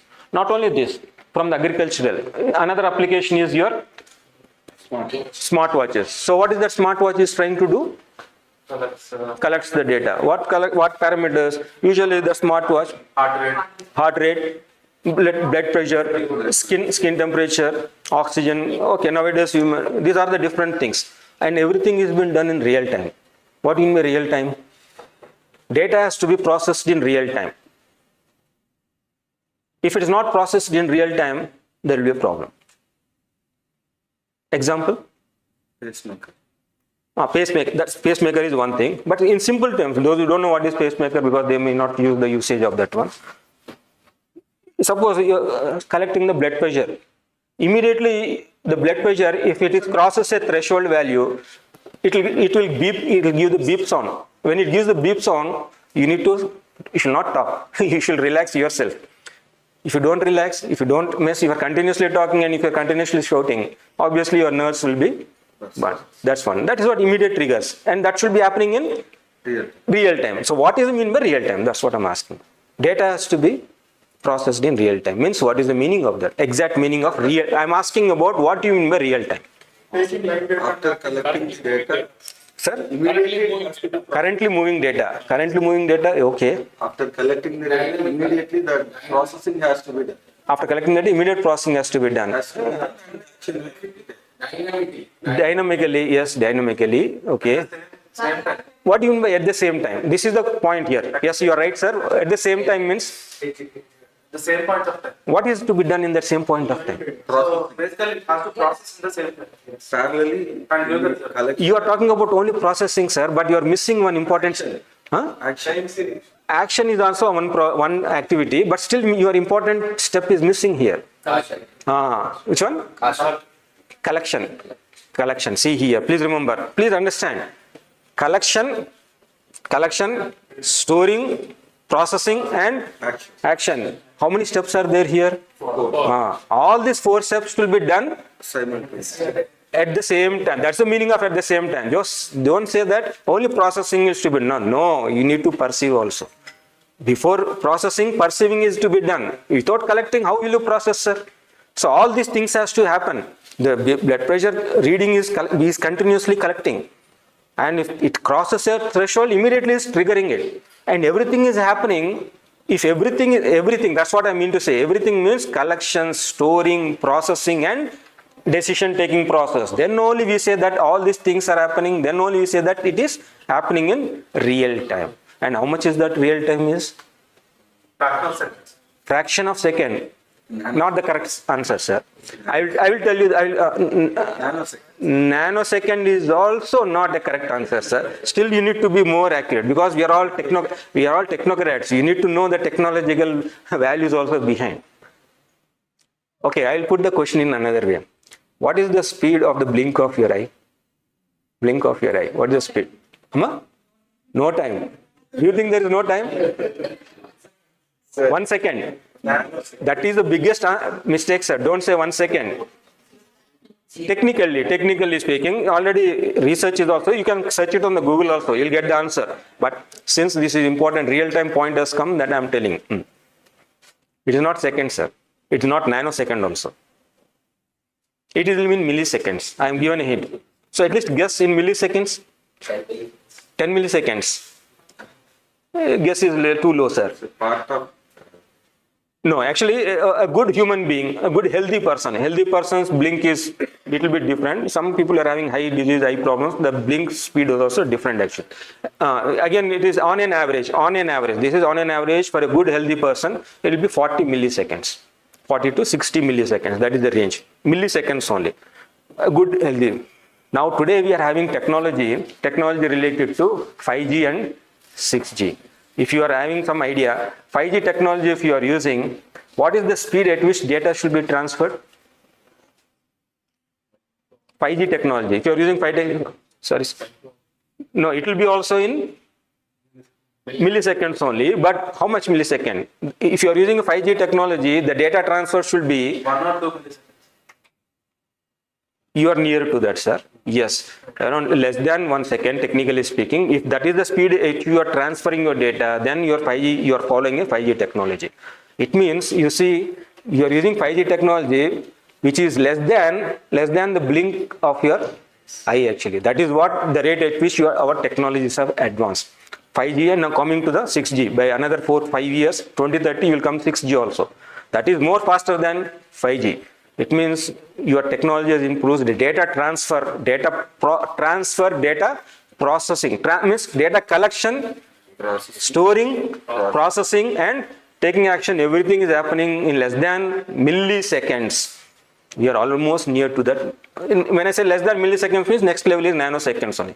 You may be guessing it is nanoseconds, but it needs to have a quantifying number when you do a scientific investigation. So it will be in less than milliseconds only. So that is the rate at which you are doing. If all these things are happening at that particular level or at that particular range, then we say that they are basically real time. That's what you need to understand the meaning of real time. And data has to be processed. So your algorithms, your data, everything should be qualitative one, that rate at which you need to do. So these are the examples of real-time environmental monitoring. We use smart cities nowadays also for our day-to-day activities, for our support of our day-to-day behaviors and all. We are deploying sensors across the cities, across the different parking areas and all. They are helpful for us to make some proper decisions and make use of our life in an easier way. So not only those things, you also have other data collection methods. There are other ways where which you can collect the data. What are the other sources where which you can collect the data? What are the other sources? If you see here, system logs and transactions. System means computer system here. Please remember, computer systems and servers and workstations here. So here, whenever you do some banking transaction, please remember all your transaction related means whatever clicks you are doing, whatever you are transferring, everything is being logged. Everything is been in the background, everything is been recorded. That is in the recorded information will be available in the log file. We call it as the log file. So that log files you will get a proper data. Please remember, data is getting stored in that log file, and you can use that log file data, that raw data can be used for you to develop some AI systems in a better way. That is the real data that you are getting. That is not a fake data, and that is not been synthetic data. When I say synthetic data, what is meant by synthetic data? They are creating the data. Yes, they have been created data. That may not be real data. That's not the actual facts. But that synthetic data is useful for some of the AI applications to be used for building up that for only for certain purpose only. But using synthetic data never prepare a complete, using a complete synthetic data never prepare a AI system. You need to have a real factual data. You need to have a better AI systems. So we have website clicks and server activity logs. From there also you will get a lot of data. That's what another source of collection of your raw data that needs to be processed further. You can also get data from web scraping. Scrape. What do you mean by scraping? Of course, scraping is web scraping here. What do you mean by scraping? Let us try to understand what do you mean by scrape. Scrap, okay, not scrapping means you're throwing away. That is not that. We are in a different context here. To have a contextual meaning, you need to generate here web scraping. In your own words, I'm not looking for any text. Sorry? Peeling off? No, not taking off. No, that's wrong. That is wrong interpretation here. Scraping. Another word or a synonym for scraping is crawling. Crawling. What do you mean by crawling? A child crawls on the floor. When the child crawls means he is moving across. He is moving around. Moving up and down, moving sides like this. Now we are used to use the word web again. Web. Now you see here, web crawling.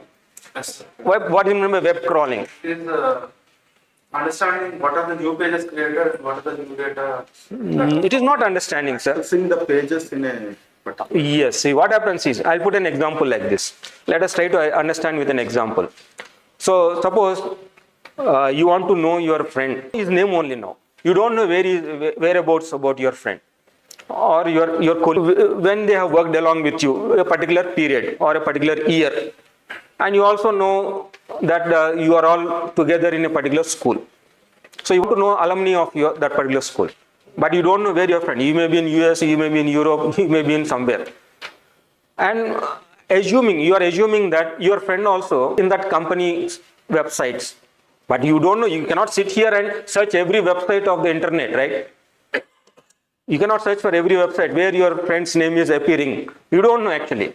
There are some millions of web pages are there, millions of sites are there. Then how will you do that search? So that's what you do, you write a program. So what you will give in that program, the input of the program is your friend name. You know, maybe it can be a part of your first name or second name or third name, you know it. Together, the year. And you know that you are together, the year. And you know that you all studied in a particular school, ZPHS school. Right, these three. Sometimes these three strings are sufficient. You give these three inputs to your program. And you run the program on your computer, and your computer is connected to the internet. Internet means your computer is connected to network of networks now. Entire world. You are across the world. Your computer is also connected through internet. So your program now, what your program is going to do? If you write the program in such a way that that program is going to every other server or every other machine, and it tries to grab that information or extract that information pertaining to the three strings which you have given. What are the three strings? Name, the school, and the year of graduation or year of study, whatever it may be. So somewhere your friend might have also, maybe in the LinkedIn or Facebook or social media website or in the company, he may be saying that I am an alumni of ZPHS, studied so and so in the year and all. So definitely your program should be able to extract that information that is available on the internet. How your program has went through all this network of networks, your program is crawled. It has been going, your program is getting executed. Your program is sending packets to get that information which contains your 3 strings or 4 strings or whatever information is there. And from that web server, from that server or from that machine, you get that information. Then you'll come to know. It's not only alumni information. It means you are sitting here on a front of the computer, you write a program, and your program is now running across the computers and across the internet to extract that information present from various websites or from various web servers and from various machines, and you collect that information. That is also one way of collecting the information. Of course, this process was to be done in the last day do there, or what did you do there? You also had opened it, you also clicked it. Tell me, no, in your own words. Data table, sir. Actually, you went into their website. When you website, you after that you scroll down and you went into one particular link. No, search box we have not used, sir. Just a link was there directly. You have clicked that link. Download was also not there, sir. You have not clicked download option also. Just you click that link and automatically data was shown in the form of JSON format. That is what you have done it. Now that whatever you click the link is in what format? That link, the link is basically it is written as APIs. Now that's what the question. What is API? What do you mean by API? Let us try to understand what do you mean by API. That is the full form, sir. I agree. Application Programming Interface. If you observe that link when you were clicking it, did you? Sorry, sir. Two sources, link and request and response. Request and response. APIs will have request and response. When you are clicking, you are requesting it actually, and the response is coming from that web server. That's what request and response. That's what APIs will have request response. But still, I'm asking, in your layman terminology, when I say layman means forget about IT, computer science. Even a non-computer science IT person should be able to tell. What is API? If you are not One application communicate with another application. It is a gateway. gateway, okay. Like a postman. collecting and distributing the letters? A Postman is an application, sir. It will do the API processing. But still, in very simple terms, you have to tell me. Feeding data for other purposes. Creating means you are going to allow the other process to collect the data on its own. That's why you write that one. But when you clicked, we clicked it. It is a manual actually. You are getting the data that is in the JSON format. But again, still. Provide some bridge between. Will minimize the gap. Will provide the bridge between two different languages. It will going to communicate. In order to have data exchange, whether request response or all these things, in order to have data exchange, that APIs are going to be useful. Yes, I agree that data is being given to me. When I click it, I want the data is coming here. That is happening through this process called as API. I'll put that, what is API? If you want to explain to a simple student, because student also will not be in the same position. So what will you tell? Okay, if I am there, I will tell like this. If you want to know my information, what is that you are going to do? If you want to know my profile. Yes, please. UoH website. First thing is, what will you do? UoH Website. Yes, first we'll browse the UoH website. Yes, after that. I'll roll to department. Yes, after that you will click the department. Now you For the name and then click. okay. Now after the department, then you will search for the name. You said 3 steps here. All the 3 steps are coming in one line actually.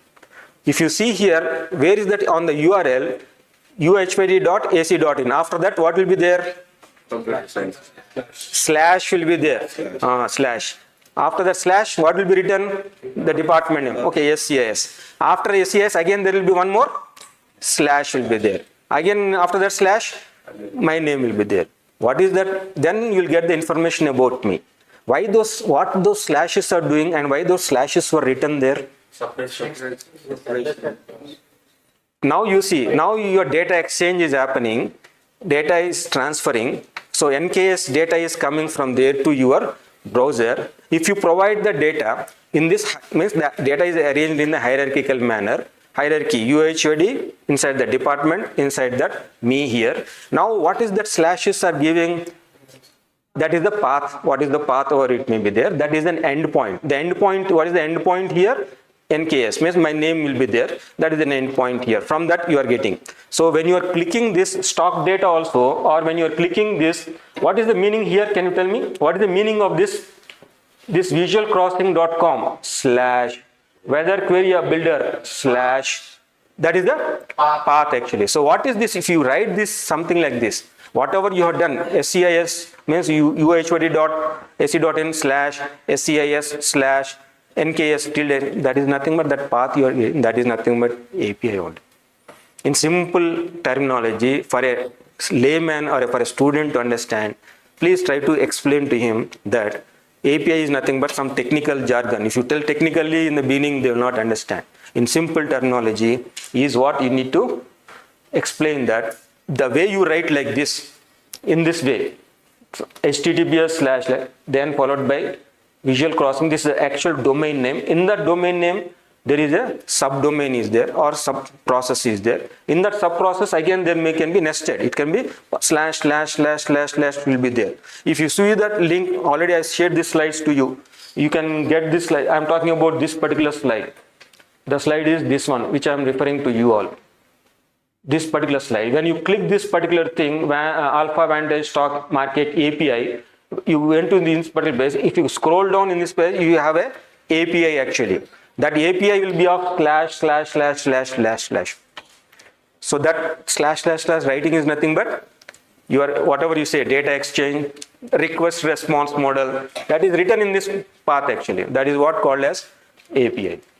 So don't worry, I'm going to wind up. Don't worry, so many slides are there. Seeing that one, some people are getting annoyed actually. Okay, now see here. So we have APIs for structure. So these APIs are available in today's technology to collect the data from various sources which are following the technology of APIs, application programming interface. Technically speaking, APIs has got some RESTful methods like your get, put, post, delete. You have different RESTful representational state transfer architecture is there. That is called API methodology. So nowadays you can collect data about financial things, social medias, weathers and all. All this data you can get it from the sources which will be useful for you to transform the data and prepare an high quality data. So once you collect the data, the next step, what is that next step we need to do? Data annotations. So that is giving some meaningful information to the data. So last class we have seen, previous session we have seen how to annotate the imagery data and how to annotate the textual data. So using annotation for image data, which tool did you use? Makes sense, dot? Yeah, at least remember that one, remember the process. Annotate the textual data, which tool did we use? Label Studio, at least remember that one. You can use RoboFlow also, so many tools are there. So don't forget about those things. So why you are, yes, they're basically data annotation. I think you can do some annotation as well as prepare a machine learning model using Google Teachable Machine also. Are you aware of this Google Teachable Machine? Madam is saying okay, but what about others? Yes, just click this particular link. The link is given in this website only, so that no code, no need to write any code. Automatically you give the data, give the labels, that is the class names, and you click the training process. Automatically machine learning will be done. But that type of learning is basically called as supervised learnings. So annotation methods, you already done manual annotations. You have done manual annotations, but remember, for manual annotations, who can does this? Who does that? Human beings, with experts. Basically, experts has to annotate it. If that annotation is not correct, if the annotation is wrong, then what are the problems associated? What type of errors do you foresee? If annotation is incorrect, output is also incorrect. Of course, output is also incorrect, but still little bit elaborate. Yes, incorrect only, but in what way? Garbage in, garbage out, that is what? At least one more example. Identifying the objects, detecting the object, classification of the things will not be correct actually. It means in the next step answer should be a little bit technically, that's what. So, of course, manual annotation is a high accuracy, but remember it is a time consuming process. To annotate so many images, it will be definitely time consuming. But in order to overcome this time consuming, you have automated annotations also, which is faster than the manual annotations. For that you can use the RoboFlow. Automatically it will do that. Algorithms are there. But remember, if you automatic annotation you are following, but ultimately it has to be validated by a expert only to check and to verify whether whatever the machine has annotated, whether their correct annotations are done or not. The human expert has to verify it and validate it, and requires validation for quality for the automated annotations. So what are the types of annotations? Usually annotation means giving meaningful information to the data. What are the types of annotations? One type is a classification purpose. So sometimes you collect so many types, so many emails, thousands and millions of emails are connected. Then you classify that emails as either a spam email or a not spam. Spam and not spam. Normal, abnormal. Some kind of classification you can do. That type of classification, you give a label to that. That type of things are called as classification annotations. Then you can use your bounding boxes. See, bounding boxes in the other class you have used it in the lab session. The bounding box, selecting a region of interest, a particular region of interest, a particular object, particular portion of the object, selecting only certain portions. Why you are not selected the entire image as an apple? Because that along with the apple, there is extra information is also there. Leaves are there, stems are there. You cannot classify, you cannot name that leaves and the stems to be of as apple. So you have to take only certain portion only. So that portion, that is the bounding box portion only. That is what bounding box is helpful for you to do some kind of object detection. Segmentation is another process. Segmentation is also an annotation process only. Segmenting a particular part of the image. Where do you use it? Usually for your medical imagery data sets, means for your x-rays or for your CT scans or for your MRI images. Those images are not similar to your, like your fruits, flowers, vehicles images. No. Those images are very very much complicated in the sense that if you have scanned your brain using your MRI, means there may be a small tumor. The tumor means that small unwanted thing on your brain. The tumor will be very small actually. In that entire big image, only doctors can identify that there is a tumor there. All the experts can identify that. Expert radiologist can identify there is a small abnormality is there in a particular portion of your scanned images. But the small portion is not a very big portion, remember. It is a very small portion. It is not like your big apple, where in the big apple you select a portion easily. But how do you select that small portion in that X-ray machine, or in that X-ray image, or in that MRI image? How that small portion is to be selected? That small portion can be selected with the help of the pixels only. What is a pixel? Pixel is a picture element. So it is the smallest unit of resolution that can be classified or that can be considered onto your display screen or in your output device. So that is the smallest element that can have its own, some values will be there for that also. Okay, that for that type of annotation that identify the tumor and label that particular portion of that particular thing where the tumor is existing in that image, that is can be done at the pixel level, not at the entire image levels. That type of things are called as pixel level labelings. So actually the first batch I have shown the images of this one. Okay, usually used in medical imaging and autonomous vehicles. There is also another type of annotation called as transcription.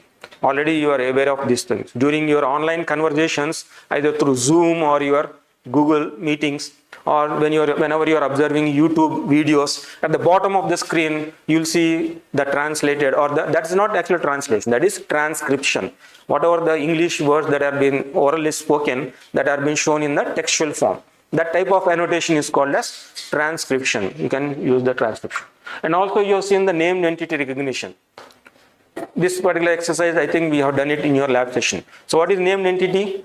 Named entity recognition. Entities are to be recognized. Entities means objects. Name, place, animal, thing, organizations, date, time, award. I think something madam was on that day was telling. Okay, so what are all the things? What are those entities? Why you have done this exercise? Anybody? Text labeling. Yes, text labeling. Why did you do that labeling for the text? To find. That is what? Labeling, giving meaningful information to the text. Nagendra Kumar. I know you all know that it is the name of the person. But how the machine will know that Nagendra Kumar is a person? So you have to tell that Nagendra Kumar is a person. So you need to label the text and make that text to be highlighted or labeled with a person. University of Hyderabad. How the machine will know that University of Hyderabad is a organization? How the machine will know? You need to give that additional information. That additional information, that meaningful information is nothing but your labeling process, that annotation only. So today you are using ChatGPT. Today means Gemini. All those things are been, all those machines, they are being trained with your text annotations only. Please remember it. All they have done this exercise 10 years back only. Please remember it. So text annotation was done. If you want to prepare your own NLP, natural language processing application, your own, when I say own means a custom AI application which can only recognize custom information. So you have to use that custom information, give the labels, and that labels and that custom information you give it to the machine to learn it.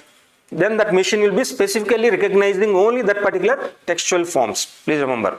So if you, ChatGPT can recognize so many things.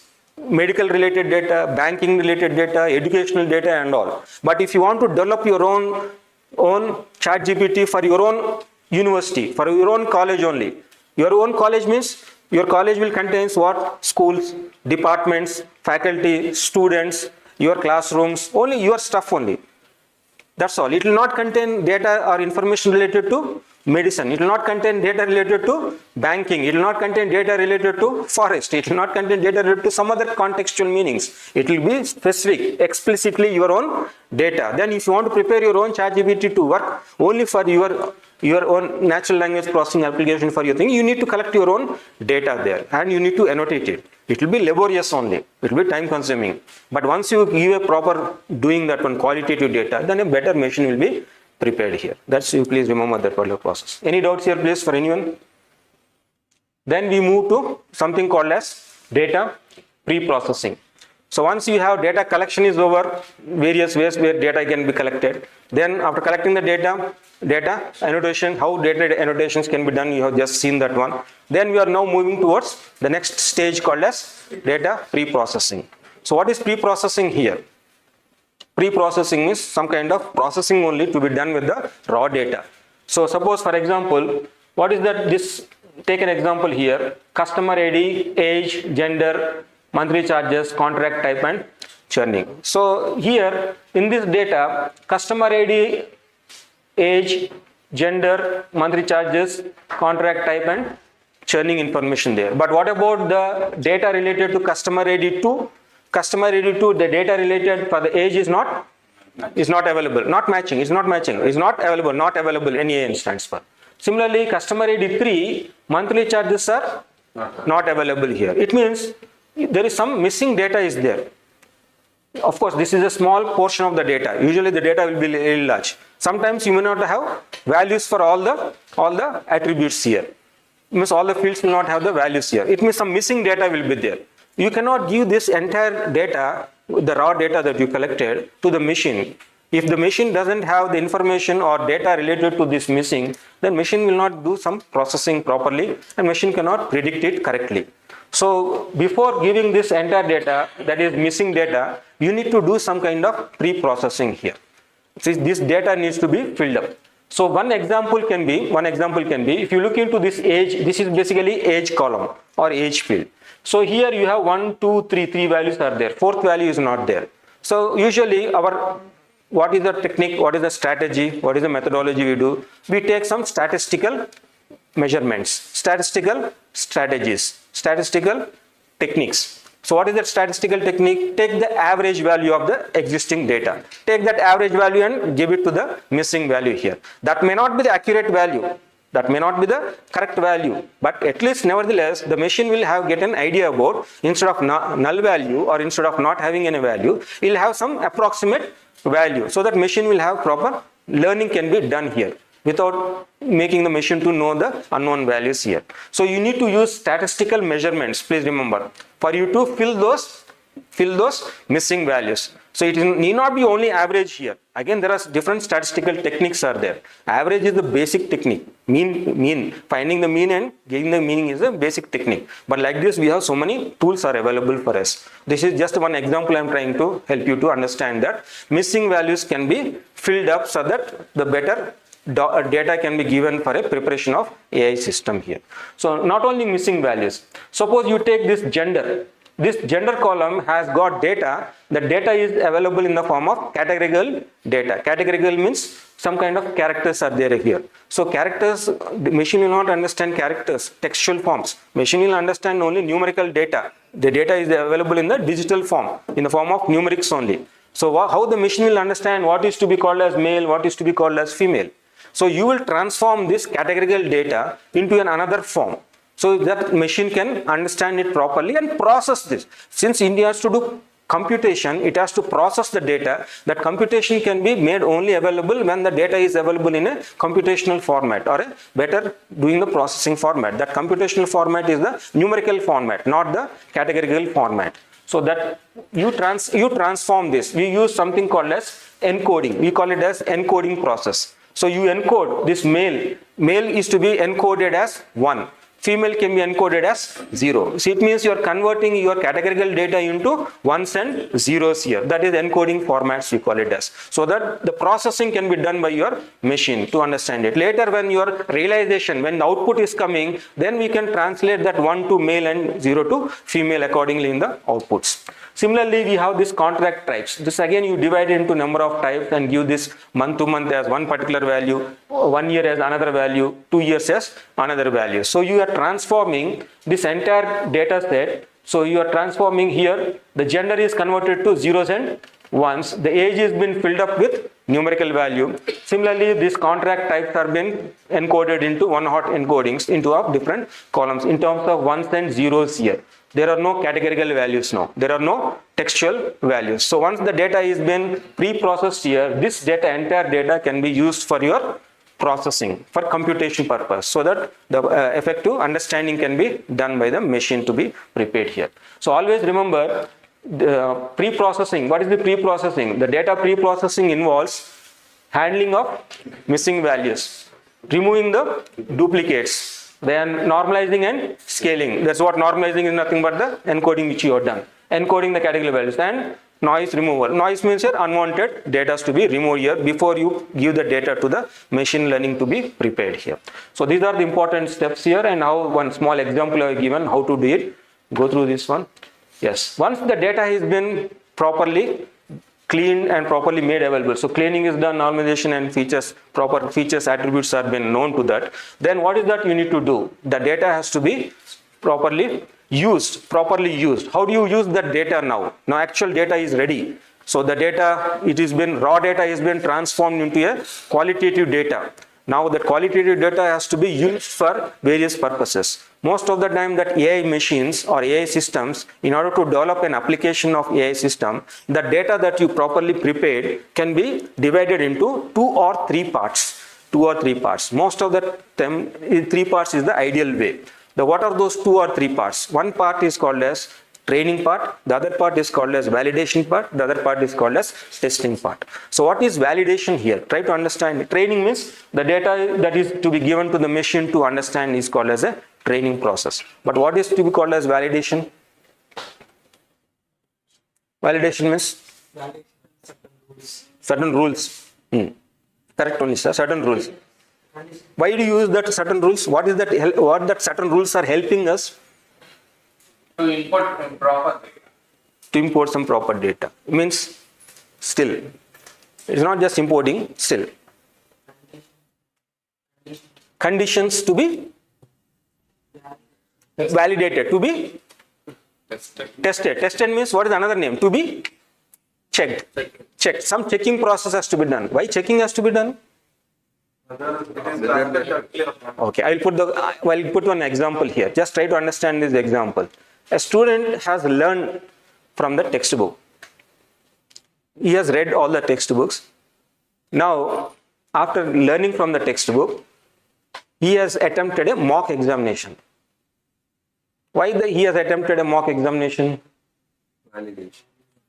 Validation. It means checking for what? Acquired knowledge. Self-checking, that is self-checking whether I have acquired the knowledge correctly or not. The student is self-assessment, self-checking here. That is nothing but validation only. After your validation means he satisfies, then only he is going to attempt the final test. It means a self-checking. That self-checking, that is nothing but validation only. So you prepared a data now. The data, raw data, qualitative data, you made it now. Now the data can be made use for checking whether the data can be used for your training or can be used for your testing or can be used for the things. So you use certain quantity of data for your validation purpose also. That's what validation means basically. So to check for the validity of the prepared data and for the application to be running here. So training data, usually how much portion of data that we need to use for training, for validation and testing? Usually 70 to 80% can be used for training. The remaining 20 to 30% can be used for our validation and testing data here. So that if you are not dividing the entire data like this, if the entire 100% data is used for training, even the validation and testing is also used for the training, then that model can be overfitting or underfitting. It means the model will not prepare. The model means the AI machine cannot be prepared properly here, so that it will not work properly here. So that we can also check, these are self checks for us, whether the data that can be used for your preparation of AI system can be properly used or not. So we have to divide the data into training, validation and testing purpose. Otherwise you will have the problems associated with overfitting, underfitting, data leakages and inflated accuracies. So once the data has been, yes, you have made it to available for training purpose. Usually for processing the data can be converted or the data can be stored in the form of tensors. So what are tensors? Tensors means, yeah, somebody said something. Arrays, very good, exactly. Tensors are nothing but arrays. What is an array? Collection of similar elements, homogeneous data. What is, again I ask, what is an array? group of similar elements, right, sir, acceptable. I'm not telling this is wrong, but still I'm asking, what is basically an array? Data type. Huh? Data type. No, sir. It's not data type. Memory allocation. Memory? Allocation. What is that use of memory allocation? You are right, sir. What is use of memory allocation? To store the data. To store the data. It means array is a, that's it. Array is basically a data structure. Again, linear and non-linear data structures are there. What is the purpose of data structure? Organize the data for processing the data by your program. So you have to organize the data, then only processing can be done ultimately inside your computer, inside your program. So what is array again? Data structure. So what is tensor? Just now already you given the answer. Tensor is also Data. tensor is also data structure. Correct. I accept that one. But what about data structure is that? Array.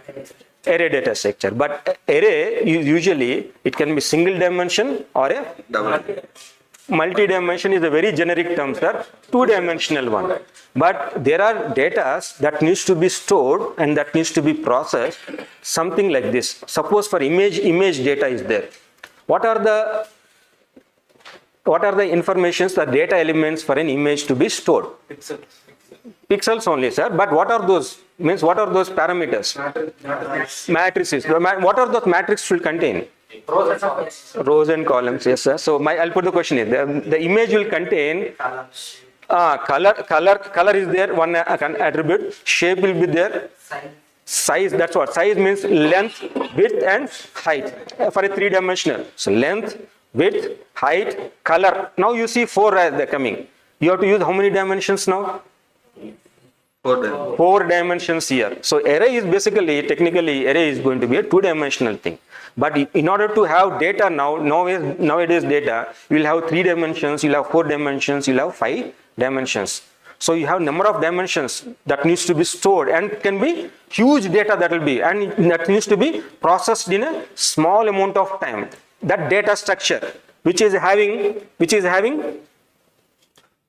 now. So now you tell me, what is a tensor? Tensor is a array, acceptable. Next, continue. It is and understand what is a tensor now. So because nowadays applications, the data where you require more dimensions to be stored. So in simple terms, tensor is a n-dimensional array.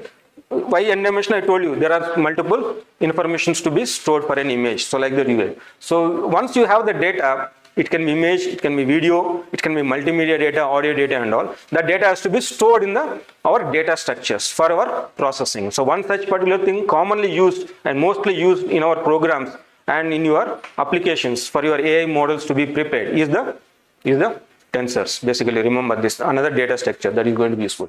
So once you represent the data and store it, once you process it, then you are going to prepare your own machine learning models and your deep learning models. So what you do is ultimately you test your model for accuracy, for precision. So what is accuracy means? Correctly classified. So what is precision? Precise only, sir. It's exactly precise only. Yes. What does that mean? Number of correct examples classified as correct examples. Number of correct examples as classified as correct example. You are right, sir. 100% right. So what is that example? Give me an example. Patterns. No, just give me an example. COVID positive is there. Number of COVID positive cases really confirmed as COVID positive is pressure. Yes, ma'am. 5 minutes. 5 minutes will be done. So just to complete it. Okay, sir. I'll just give you an example. Sorry, your idea is correct only, but not properly stated. So suppose you have developed an AI system actually, and in that AI system, you have given 50 inputs. 50 inputs. What are those 50 inputs? Assume that 50 cat images. All those inputs are cat images. 50 cat images were given. How many are given? 50. But your machine is correctly predicted as 40. How many it has predicted? Out of 50? 40 only. What is it means? What is the precision of your AI system now? 40 by 50. It is what? Actually it is 50, but it has predicted only 40. So the ground truth, what is the ground truth? 50. but your machine is predicting only 40. It is precisely, it is the precision of that, that's what you call it as precision of that. That is called precise here. Similarly, you have, this is all related to your false positives and false negatives actually, so that you can use this matrix for you to do it. So already this is the forms which are already there in your, mostly in your drive. So you can use the forms for you to see the data ingestions and all. So your processing the data can be batch processing or real-time processing. That's what data can be processed in either way. So where you are going to store the data, nowadays data can be stored in structured databases and unstructured databases, like, and data lakes across the internet in different forms. Data storage will be there. Once the data has been stored, you need to do the data cleaning. Already I just given one small example: data cleaning, transforming, doing feature engineering and distributed processing. Why you have to do the data validations checking? Check the quality of data. Validation is the most important step to check whether the quality data is being generated or not. Avoid the anomalies, means outliers. Avoid the other extra things. Integrity assurances and removing the inconsistencies. So once the data has been done, you can see the data delivery in the form of dashboards and representations of data to understand it. You can see it by looking to the Google's Looker Studio. You can go to the lookerstudio.google.com and you will see the steps. Once you have the data in the Excel file, view it in the Google Looker Studio. No need to write any single line of code. All these are without lining, right? You can helpful for you to pictorially and depicting the data in the pictorial representation, the pie charts, graphs and other things. So remember, what are the challenges in AI data pipeline? The challenges in this entire data processing to prepare the AI data pipeline.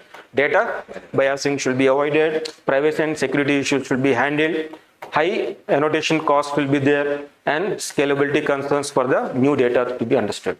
So in conclusion, try to understand that data is the backbone of AI, and well-designed pipeline improves your the data collection, data annotations, data pre-processings, data, all the 5 stages that are there. That pipeline should be properly maintained so that you get a proper AI system to be generated. Quality integration determines model success, and efficient components ensure the scalable AI systems. So already this particular part you have already done in the practical part, that I already covered here. This is what the theory part, and what are the topics to be covered. The topics to be covered are already given here. So this is what actually your batch is.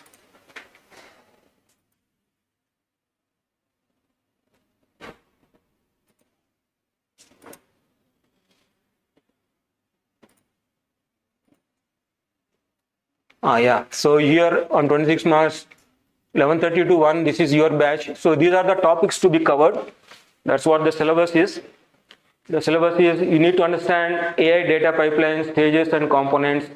What are the core components, data collection methods, manual input sensors, and data through transactions, web scraping, APIs, data annotation and labeling, how it can be done, what are the methods, and these are the various things that already I discussed to you. The material is already shared. Any doubts here, please? Of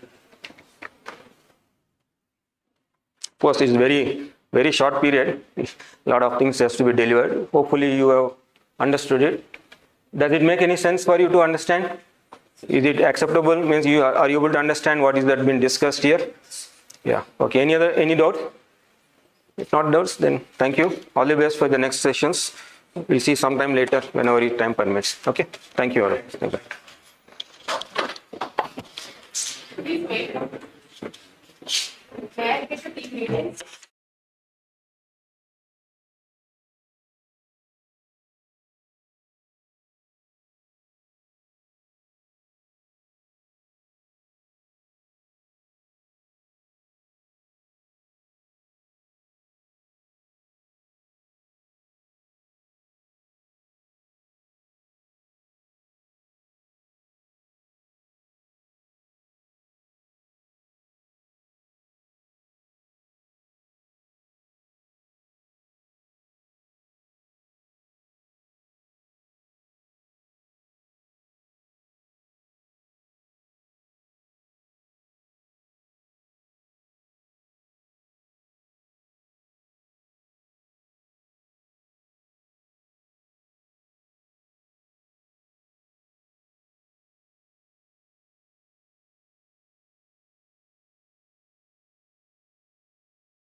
They did their intermediate in Hyderabad only.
So today's session is student feedback automation using NA10.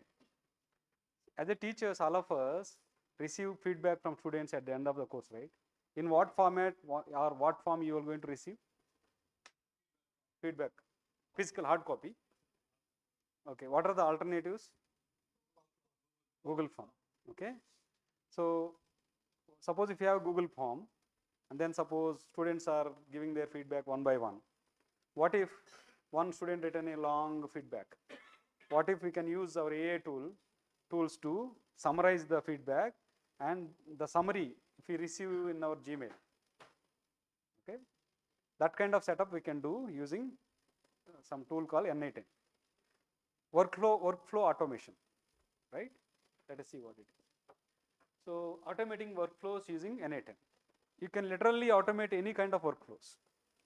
What is NA10? It's a node-based automation tool, open source workflow automation platform, connects API services visually. You can just drag and drop, connect different diagrams to make the workflow happen. It is an alternative, a recent tool, and it is an alternative tool to Zapier and Make. Okay. Key features of NA10. It's a visual workflow editor, trigger-based automation, then API integration. For example, let us take the example of our scenario, student feedback automation. So student fills his feedback in a Google form that is actually stored in a Google Sheet. Whenever there is a new row added, when a new student fills the feedback, a new row added to the Google Sheet, immediately NA10 triggers a process, triggers. Then what happens is that feedback is passed on to the AI summarization AI tools, and then summarize the feedback text will be given to the AI tools, and then summary is obtained. The summary can be sent to email. This is what we want to reproduce using NA10, right? Yes, this is how after building our workflow, it looks like this. This is a Google Sheet trigger node, and this is AI agent node. In turn, it uses a chart model, open router chart model. What it does is, this obtains a feedback message from the Google Sheet and pass it on to chart model. Like suppose you have a feedback with you, how you ask your AI tool to summarize it. You will paste the feedback and then ask, can you summarize it in few sentences? Same thing. So we will pass the feedback message to this chart model and ask it to summarize. Once its summarization output is obtained, that is passed to Gmail node. In turn, that sends the message. Okay, let us see how to achieve this in NA10 workflows. Laterally, you can automate not only this. Suppose if you have someone is using customers, some company has customers, they give feedback. Suppose if there is a feedback is positive, automatically you can send an email to the customer by thanking them. Thank you for your feedback. If the feedback is negative, we can send a apologies mail to the customer, as well as a mail should go to the concerned department to rectify the issues. These all kinds of things can be done. For example, we all do attendance, right? When you take attendance, every month we can set a flow like that. Attendance is noted in a Google Sheet, and then every month attendance percentage is calculated, and then if the attendance percentage is below 75%, we can send an email to automatic email to student. Your attendance percentage is less than 70%. Be careful from now on. That kind of automation tools can be used. Okay. As a faculty, we teach. Also, we take care of a lot of administrative issues, right? Administrative tasks. So we can use this tool whenever there is a possibility of automation, right? So this is the task what we need to do. First, we need to create a Google form to collect the feedback, and then we need to link the Google responses to Google Sheet, and then we need to create an account in NA10 and login, then create a new NA10 workflow, and inside that we need to add a Google Sheet trigger node, and then we should insert AI agent. After that, we need to insert, we need to obtain a open router API key. See, suppose we use ChatGPT, right? We go open the ChatGPT website and paste our queries. But it's not like that. The system APIs are communicating. how API can communicate to ChatGPT using this API key.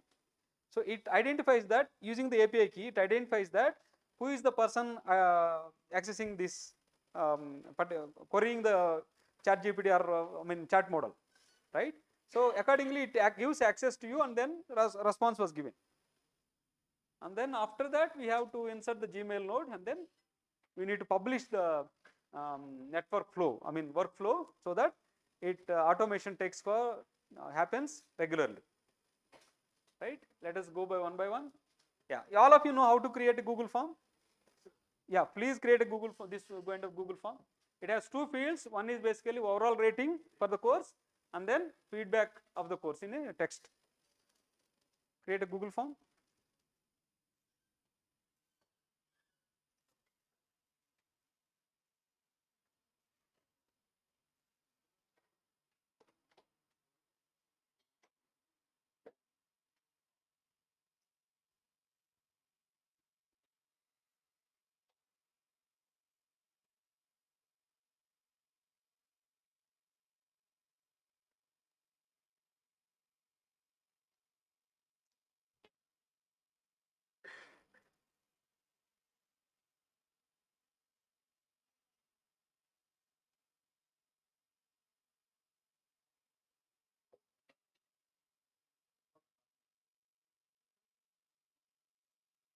We can give the course form title as course feedback or something.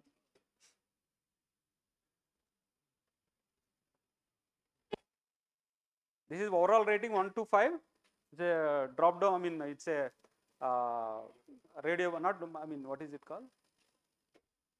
Multiple choice. Multiple choice. Radio buttons or something. Or this is feedback of the course. Is a text box. Paragraph.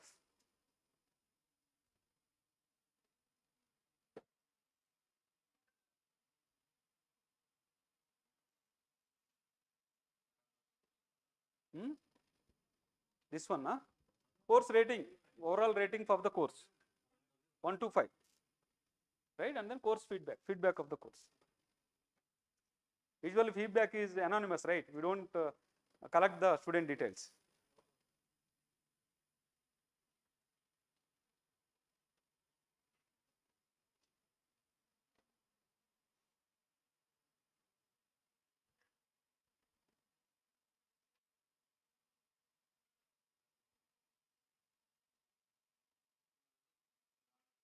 This is feedback of the course. It is also course feedback.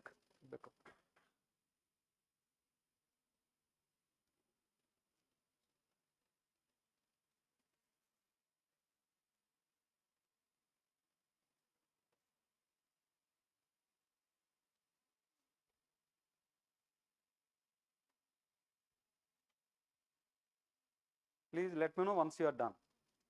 Please help them, na?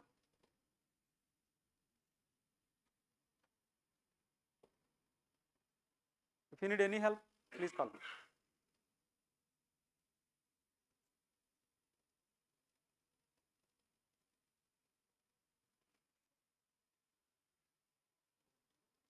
Course rating 1 to 5. Only 3 questions. 2 questions only. Course rating and feedback. Let's make it simple. It's okay. You read from the course rating.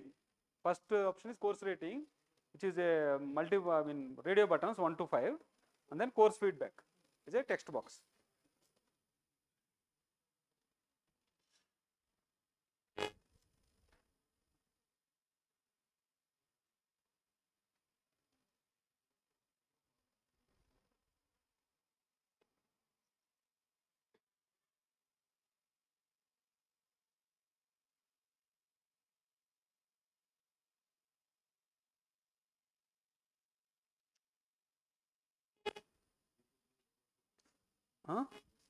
You can give, no problem. You can give course also, no problem.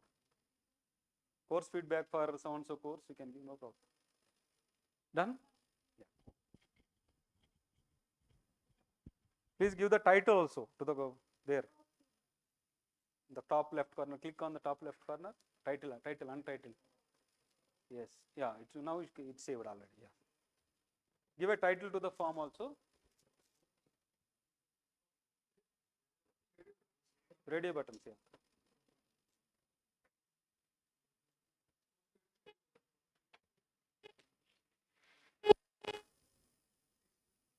All of it done? Give a title, sir. Here, title, same title. Please help him, Rashmi.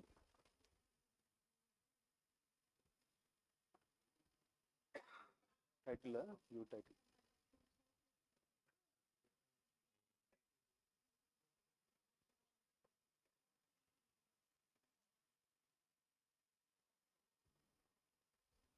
Next,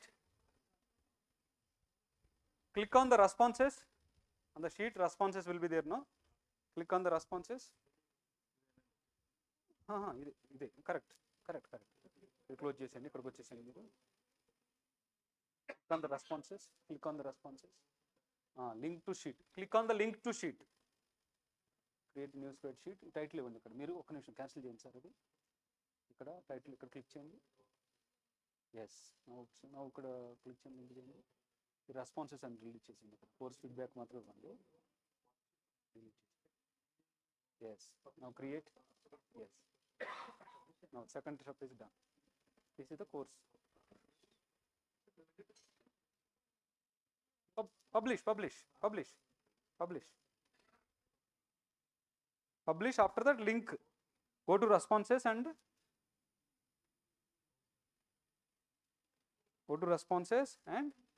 link to sheet. Give name.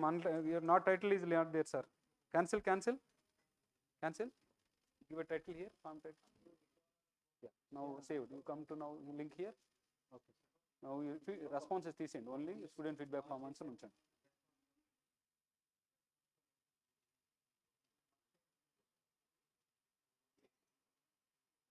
Space code తీసేయండి sir, last లో space. Right. Create.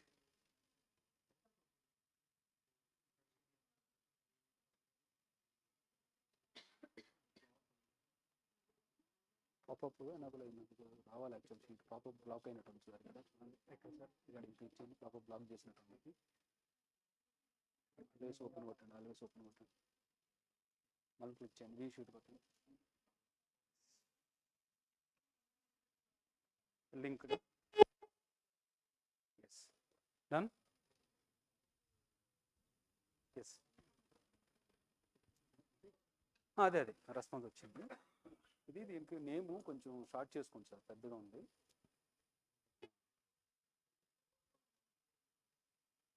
అది okay, కానీ ఇక్కడ ఈ sheet దగ్గర responses తీసేయండి. Back చివరిన responses ఉంది కదా, ఇక్కడ ఈ పేరులో రెస్పాన్సెస్ తీసేయండి.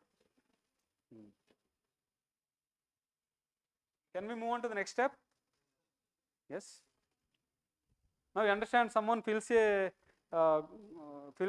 makes an entry in the Google form. An entry row will be created here. You understand that, right? Yes. Now please open this site na10.io. Create a login and login.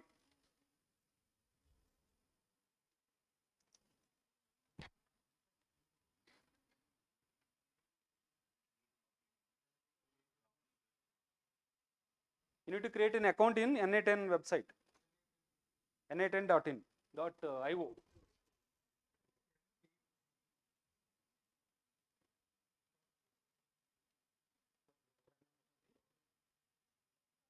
Yeah, get started, right. Click on the get started so that it will ask you to create an account.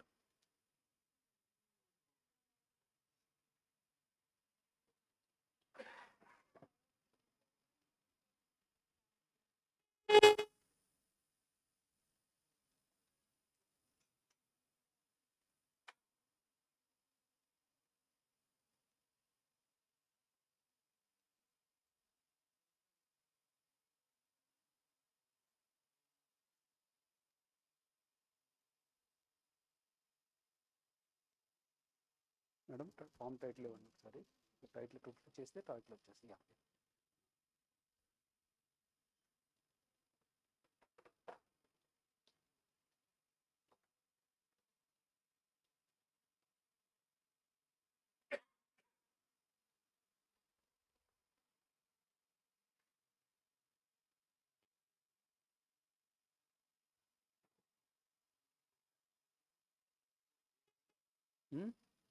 Don't do anything. No need. Just log in. Login, yes. No need to start free trial, just log in with the free account. Yeah, give your account name, sir, and sign in.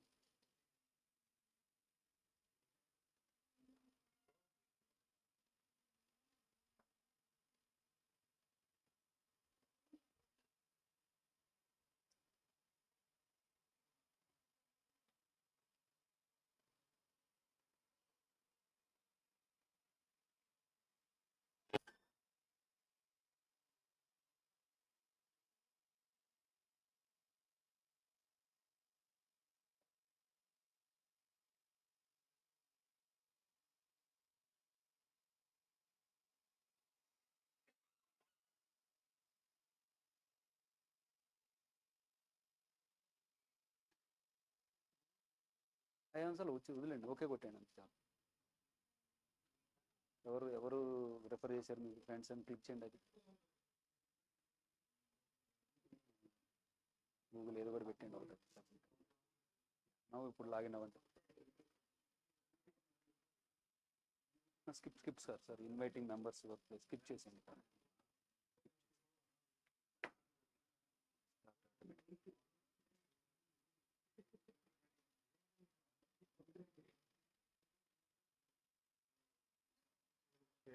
కూడా ఆటోమైజ్ చేయొచ్చు sir.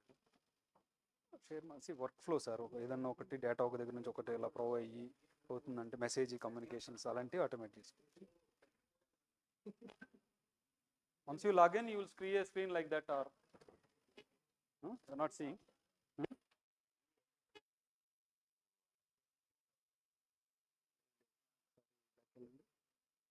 Sign in చేయండి. అంటే login అవుతుంది. Login అంటే okay, మీరు ఇదయ్యారా login ఇందాక చేశారా? అది అవసరం లేదు సార్, అది అవసరం లేదు, వాళ్ళకి వచ్చింది అది. ఫ్రీ ట్రయల్ అవసరం లేదు, మామూలుగా చేసేసి మీరు మళ్ళీ గెట్ స్టార్టెడ్ చేసుకోండి. గెట్ స్టార్టెడ్ అక్కడ కంపెనీ ఈమెయిల్ ఐడి ఇవ్వండి. అప్పుడు మీకు ఇది వస్తుంది. యా వచ్చింది కదా madam screen. Yeah wait for some time. Yeah same ఇదే ఆల్రెడీ మీకు ఉన్నాయా? మీరు డ్రాగ్ చేశారా, క్రియేట్ చేశారా? అది వచ్చిందా? ఓకే, గెట్ స్టార్టెడ్ అని అకౌంట్ క్రియేట్ చేస్తాం.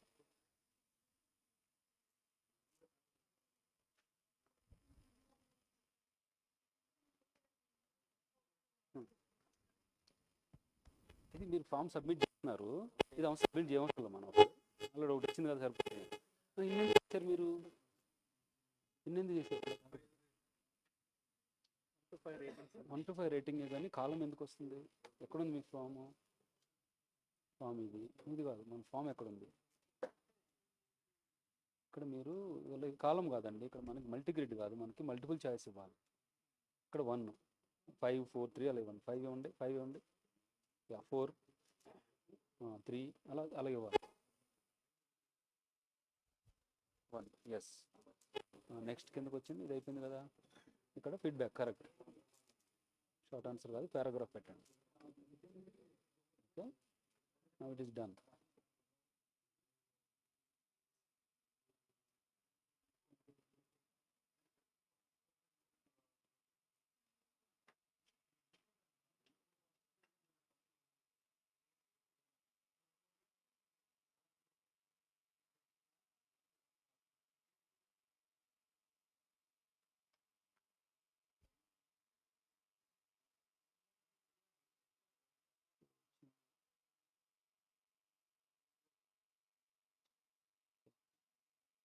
రైట్, ఇలా కూడా అయిపోయింది కదండి. తర్వాత NI10 అకౌంట్ క్రియేట్ చేసుకోండి.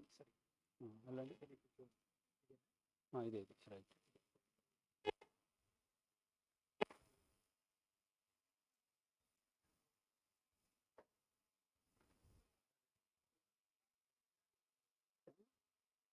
Start from scratch. ఎస్ ఈ స్క్రీన్ వచ్చిన తర్వాత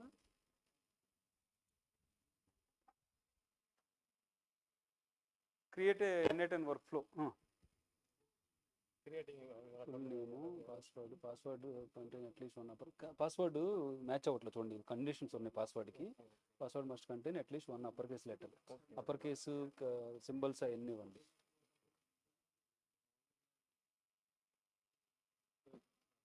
ఇందులో స్పేసెస్ ఉండకూడదు, ఏదో సంథింగ్ నేమ్ స్పేస్ తీసేయండి, స్పేస్ ఉంది, extra space. Yeah now do it. Password తప్పు ఉంది, contains at least one number. Yeah yeah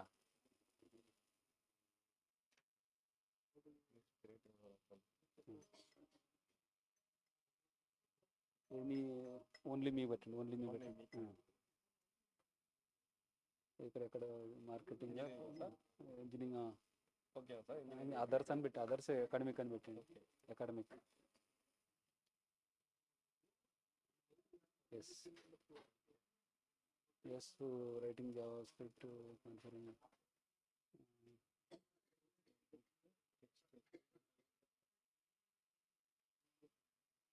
okay కొట్టండి, ఏదో ఒకటి క్లిక్ చేసి ఓకే కొట్టండి, ఏదో ఒకటి any one is fine. Confirm, yeah right. Event అని కొట్టండి, event yes. Now login. Invite వద్దు, స్కిప్ చేసేయండి, ఇన్వైట్ ఏం లేదు, స్కిప్ చేసేయండి. Start automatic.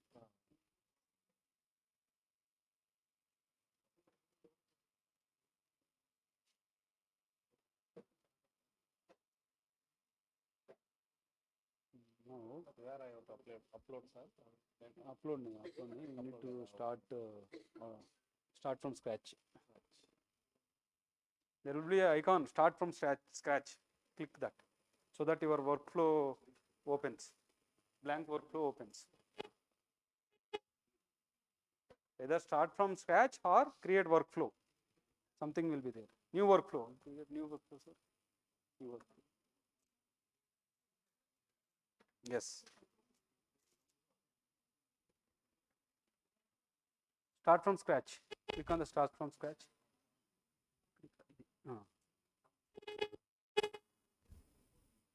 Yes. Yes, sir. Right. You got it, huh? Icon, upper, go up. Yes, the workflow, you got the workflow.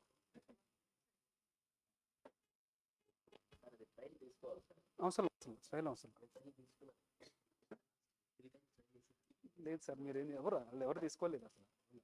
నేను వారం రోజులు బట్టి వాడుతున్నా, నాకు ట్రైల్ లేకుండా. ఎనీవే సార్, ఓకే, క్యాన్సిల్ చేసుకున్న తర్వాత. Okay, right. Okay,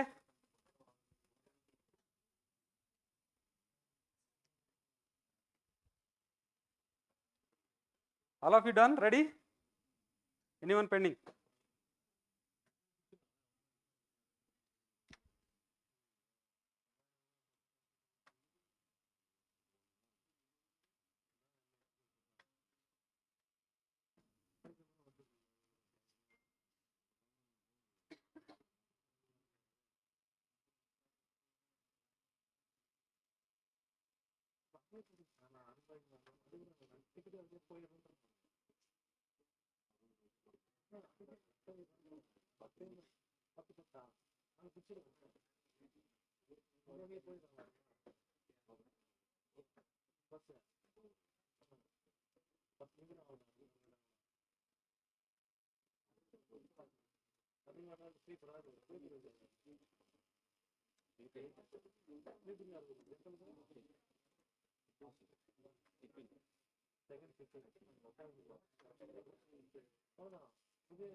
All of you seen the screen, right?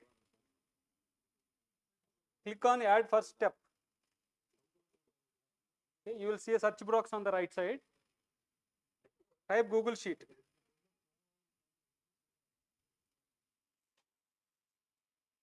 Select it.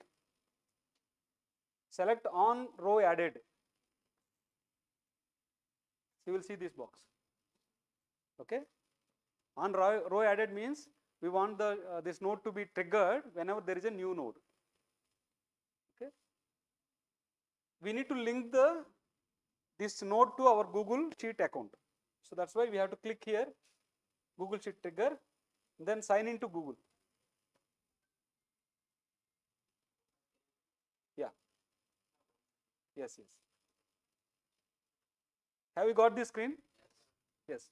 Now we need to connect this node, Google Sheet node. Raleda? Okay.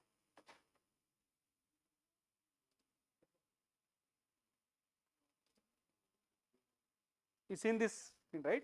Click on this add first. You will get search box here. Type Google Sheet. Google Sheet. Select the Google Sheet. Select on row added. Now you will see the screen. Now here you need to link to your Gmail account. I mean through which you have created the Google form, no Google Sheet. To that account.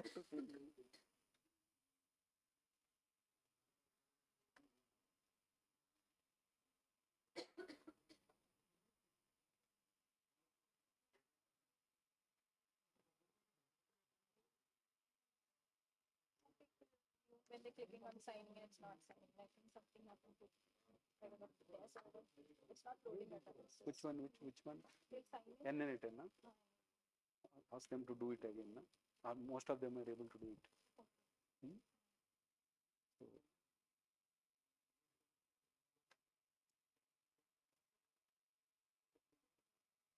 okay, done.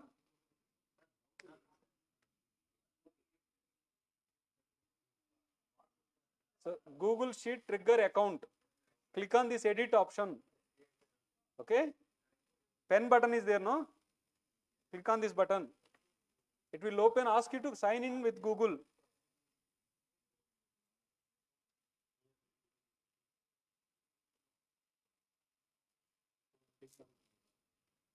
Once it is successful, it says that it is connected. See here, account is connected.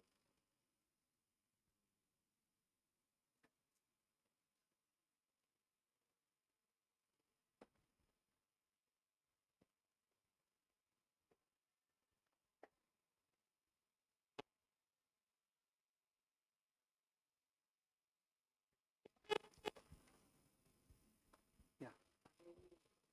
Okay, finish. You need to create workflow changes.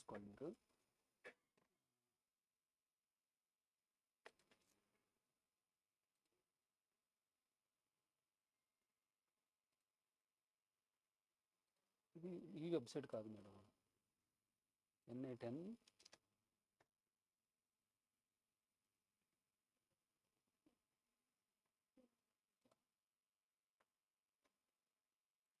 ఇదే login అయ్యారా ఏం account ఇచ్చారు madam అవ్వలేదు కదా ఇది దీనికి అవ్వాలి madam మీరు వేరే దానికి ఏదో దేనికి అయినట్టున్నారు ఇది వేరేది just started they are using different account actually we'll create an account madam where is yours have you signed in this is app n8n.cloud okay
start from scratch. Account name. Account name మీరు ఏదైనా ఇవ్వచ్చు madam, single word ఇవ్వాలి. Okay, Google sheet touch చేస్తాను.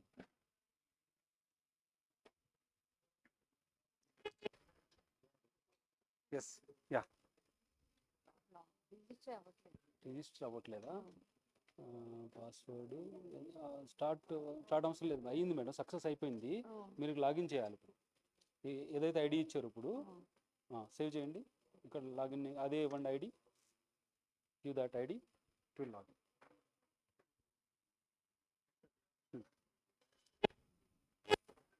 Login అయిపోయిందండి, మీరు register అయిపోయింది. ఇక్కడ user ID ఇవ్వండి. ఇక్కడ అక్కడ క్రియేట్ ఇచ్చారు, అక్కడికి చేశారు కదా ఇందాక స్క్రీన్లో యూజర్ ఐడి ఇచ్చారు కదా, ఏమి ఇచ్చారు?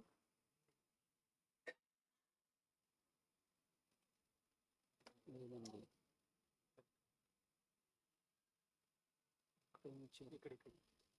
ఇది యశీష్ కుమార్ కానీ వాళ్ళు యూనివర్సిటీ స్పేసెస్ ఉండకూడదు సార్. ఇది కంపెనీ ఈమెయిల్ పెట్టండి.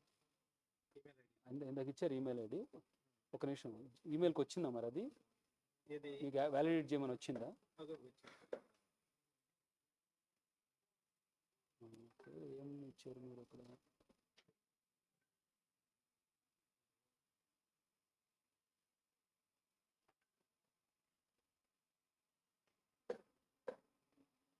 అది ఇక్కడ మీరు ఇందాక ఏది ఇచ్చారో అది గుర్తుపెట్టుకోవాలి సార్. అది ఏమి ఇచ్చారు మీరు ఇందాక? పేరు ఇచ్చారా? పేరులో స్పేసెస్ ఉండకూడదు. మళ్ళీ క్రియేట్ చేసుకుంటా మీరు. ఓకే, అది అయిపోయింది. గూగుల్ షీట్ కనెక్ట్ చేశారా? Success, account connected. Okay, item, poll item every minute. ఇక్కడ క్లిక్ చేయగానే ఇక్కడ మనకు ఇప్పుడు ఇందాక రెస్పాన్సెస్ మీరు అన్టైటిల్ పెట్టారు సార్. ఇది టైటిల్ పెట్టుకోవాలి.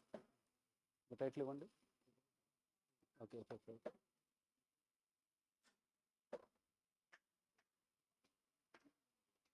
నేను కూడా మొత్తం ఎస్.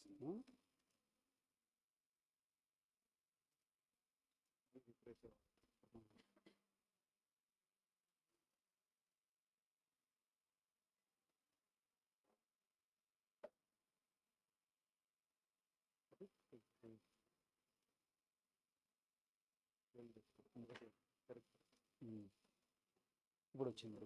ఓకే, రో యాడెడ్ అయిపోయింది. అది అయిపోయింది సార్. ఇప్పుడు మీరు ఫెచ్ చేసుకుంటే మీరు అక్కడ డేటా ఏమైనా యాడ్ చేశారు, రో యాడ్ చేసినట్టు కదా కనెక్ట్ అయింది. వచ్చింది చూడండి ఇక్కడ. ఓకే, అది ఫీడ్బ్యాక్ వచ్చేసింది, కనెక్ట్ అయింది. సో ఇది అయిపోయింది. ఇప్పుడు this node is completed now. Please help them నా సార్. ఎస్, క్రియేట్ చేసారు కానీ మరి దీని టైటిల్ ఇవ్వలేదు మీరు. ఒక నిమిషం, మళ్ళీ చేయండి. టైప్ చేయండి.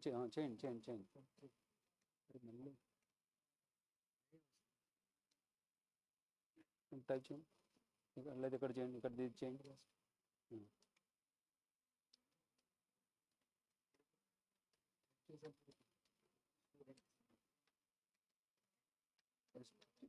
Student feedback. ఓకే,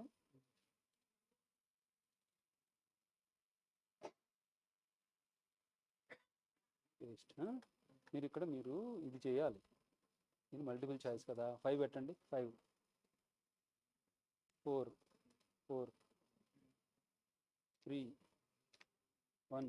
ఓకే, ఇక్కడ కోర్స్ రేటింగ్ అని ఇవ్వండి. Course rating, course COURSE, course COURSE course rating. మీరు చేశారా సార్ ఇది step? Rating sir, rating. Rank అని okay, rating sir. Okay, fine, no problem. ఇది అయిపోయింది కదా. నెక్స్ట్ ఇంకోటి యాడ్ చేయండి. ఫీడ్బ్యాక్, కోర్స్ ఫీడ్బ్యాక్ చేయండి. ఇది ఇంపార్టెంట్. ఇది అవ్వకపోతే అది అవ్వదు. కోర్స్ ఫీడ్బ్యాక్ అన్ని కనెక్టెడ్. ఒక స్టెప్ చేయకపోయినా మిగిలిన ఏది అవ్వదు. పారాగ్రాఫ్. ఓకే, పారాగ్రాఫ్ ఇచ్చేసి రైట్.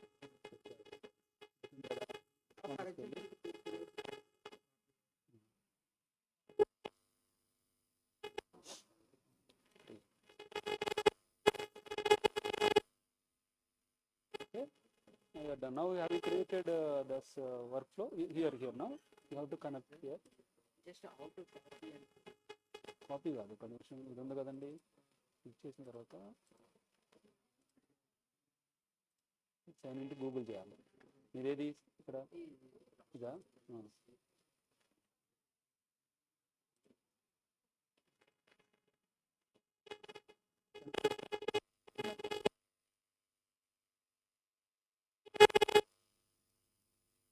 కదా ఇచ్చాము, అది సెలెక్ట్ చేస్తే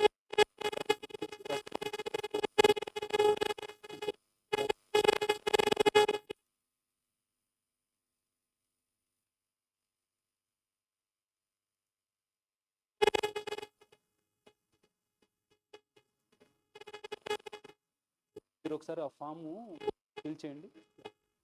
ఆ ఫామ్లో ఒక డేటా ఒకసారి ఫిల్ చేయండి. turn it off when you go speak. Anyway.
Once you connect the Google Sheet, no, fetch, if you click on the fetch data,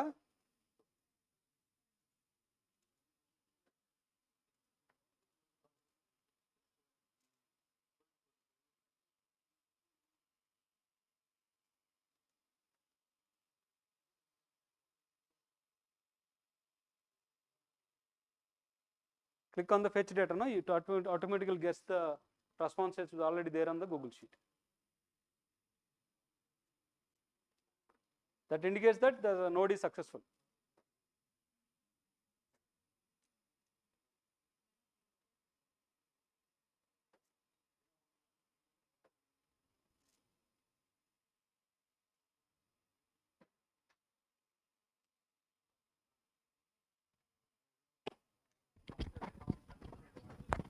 After account connected, you need to click on this poll times item 1 every minute.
So when you click the fetch test event, no, it gets the sheet data. It means the node is successful.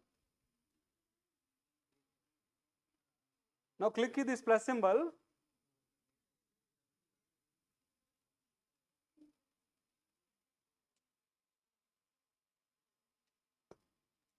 Plus symbol and search for AI agent.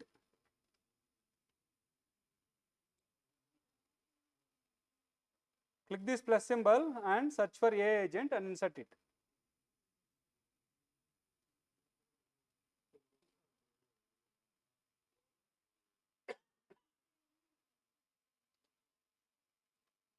Click this plus symbol, search AI agent and select that. You will get this screen.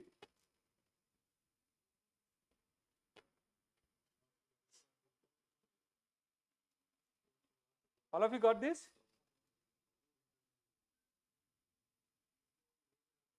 Select this drop down box. Select this drop down box. Select define below. Define below.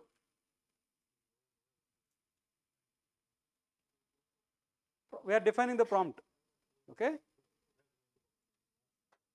All of you are here?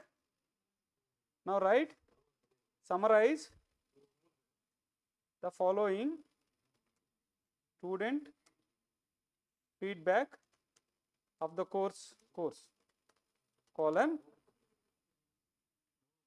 okay. On the right side there is a feedback of the course is there, no? Google Sheet data, fields are the Google Sheet fields. Drag it here, drag it to here. I am repeating, yeah. Okay. Have you selected the define below? And then there is a prompt user message. Inside the text box, type summarize the following student feedback of the course colon, followed by what you need to do is on the left side you will see these fields of the Google Sheet. The feedback field, drag it onto this box after the courses. Okay.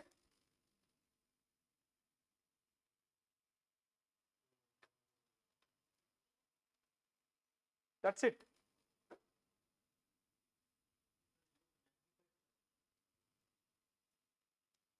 Okay.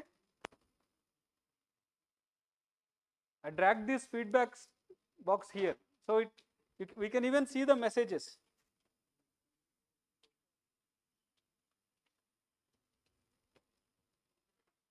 Yeah, okay. Okay.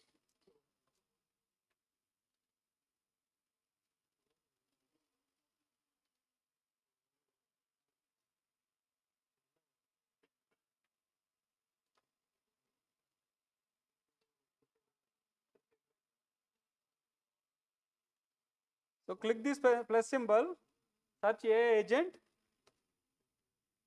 agent, then this box with this page will come. Here you select define below. Source for prompt, select define below. And this prompt user message text box, type summarize the following student feedback of a course, followed by drag this feedback of the course to here.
Go to this link.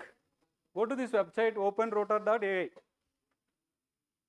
We need to get the API key.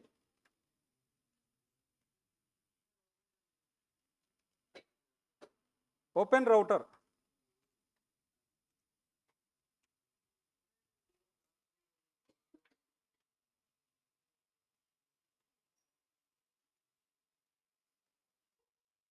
Openrouter.ai. You log in, you will get this link, get API key.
Create, sir, create.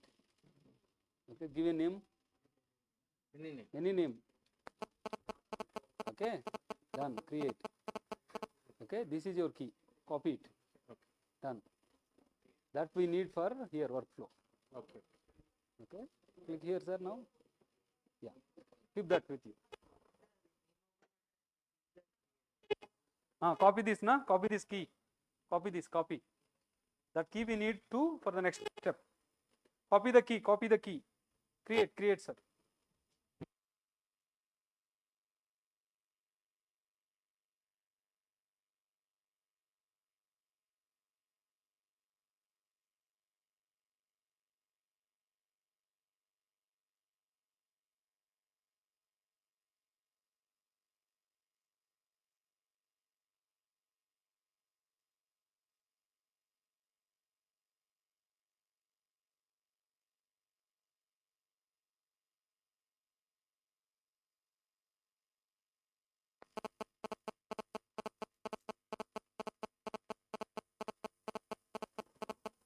Okay.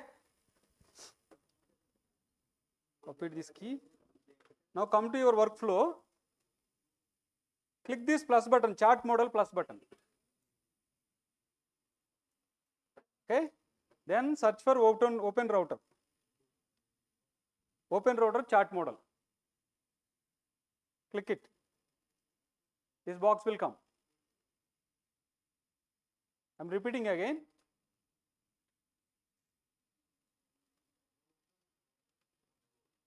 Click this chart model plus button. Search open router chart model, select it. It will open this settings page. Here click this open router account.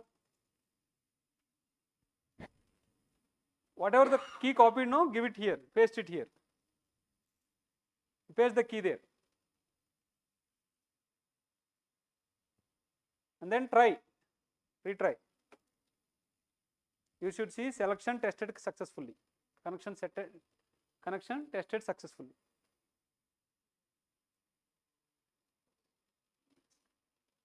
Done?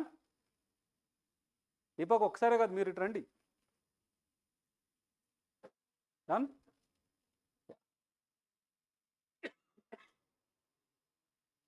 Right? Then select the model, any model, GPT model. OpenAI or Charge, Open Router, Gemini, Any model you can select.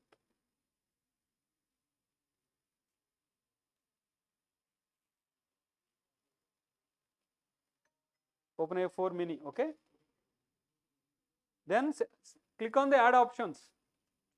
Add options. Select maximum number of tokens. We want the summary to be short, no? So you make maximum number of tokens, you plus mention 100. It will restrict the summary to 100 tokens only.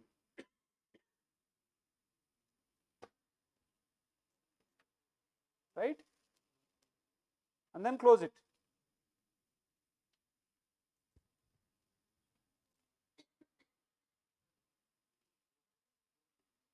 Okay? Now come back here and then execute this step. Click on the agent, execute the step.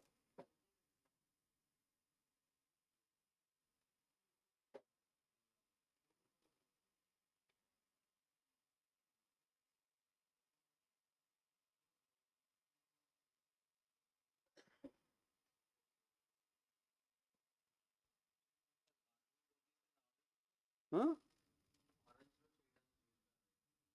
Orange, what is orange, sir? This is workflow execution, workflow setup. I don't think so, sir.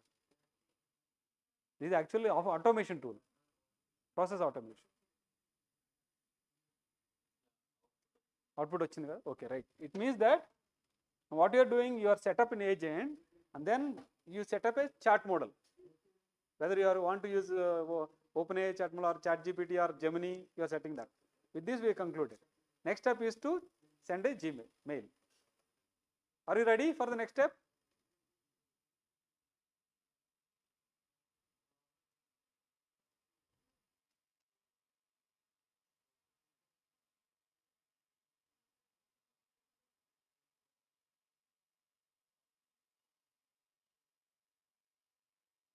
Answer? Please help the neighbors. They are struggling.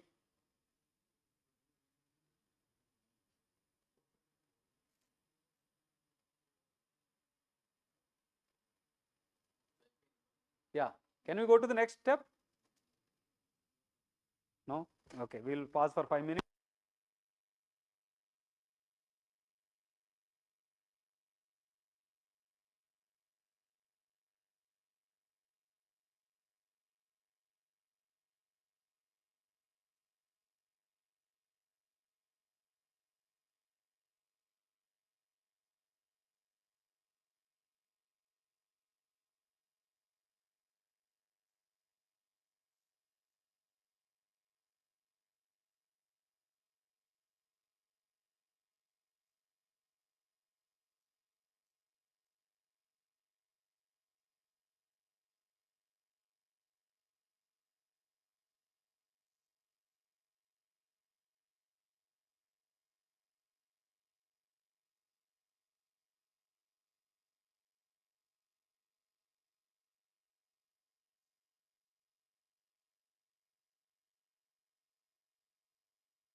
the message, type student rating, followed by drag the overall rating column of the sheet, then followed by summarized message, drag the output of the A agent.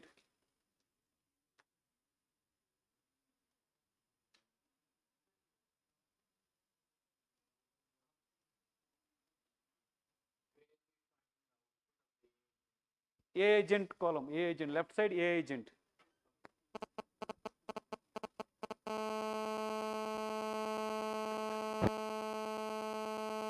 Phone is not here. I don't have the phone is here.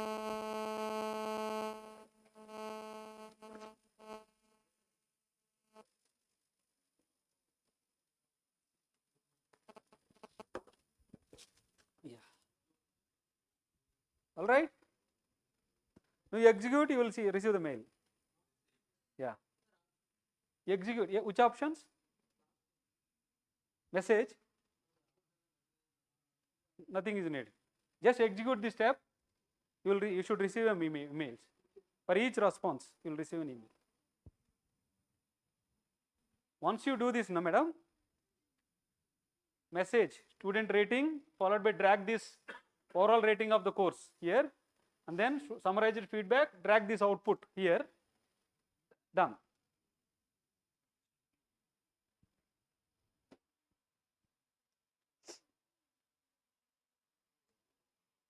Those are completed.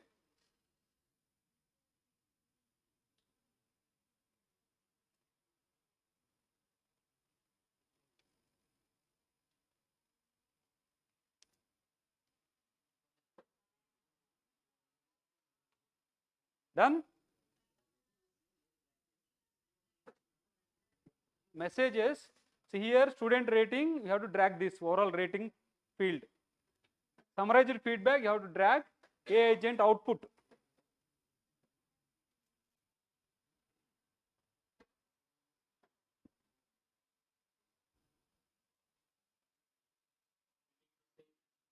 Wait.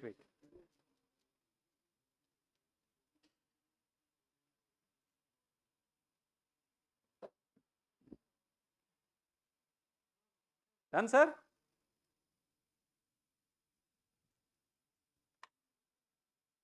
Now go here and publish, sir. Publish.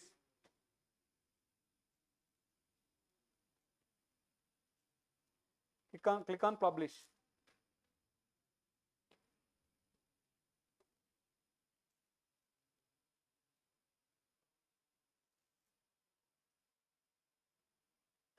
Okay.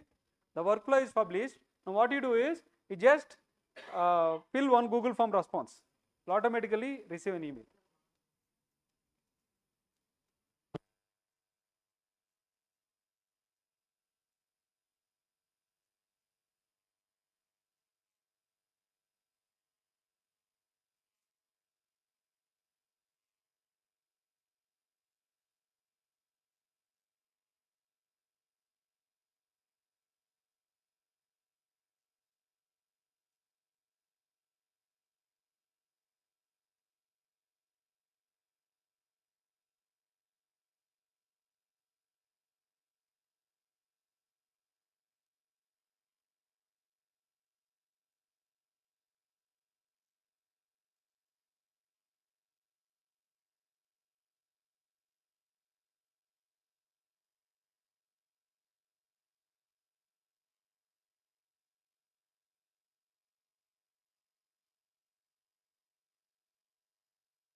Done, madam?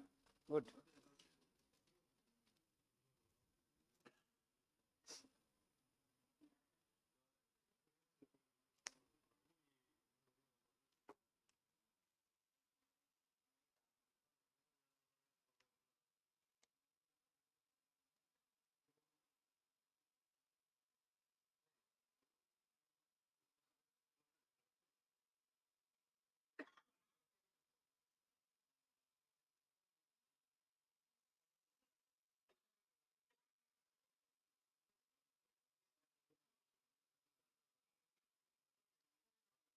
So let us summarize, sir. So what we have done in Google Sheet trigger node?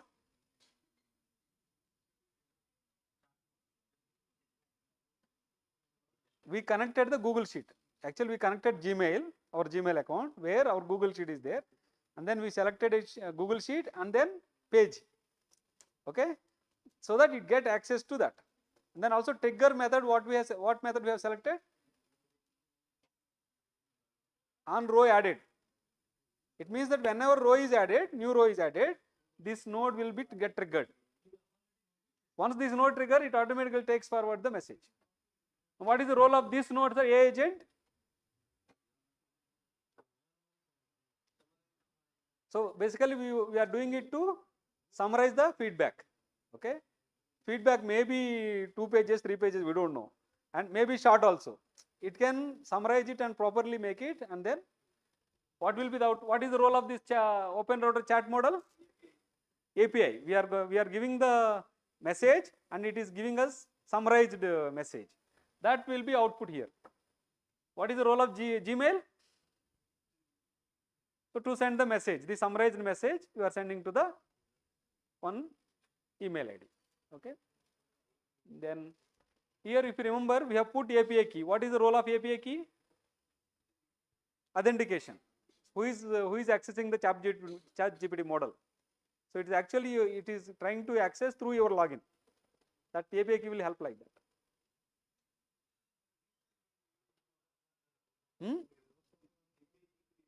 Yes, you can use any other. Whenever you need this AI agent, no, you can use. You are actually accessing ChatGPT or Gemini model using a program. You are not typing. The program is typing the message, sending the message to the model. The model is responding with the answer.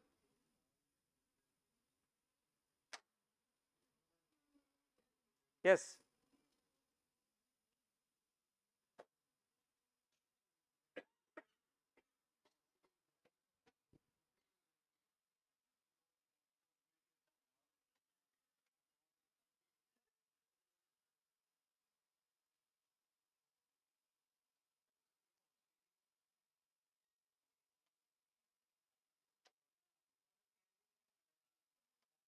Attachments also I think possible. Google Drive links we can.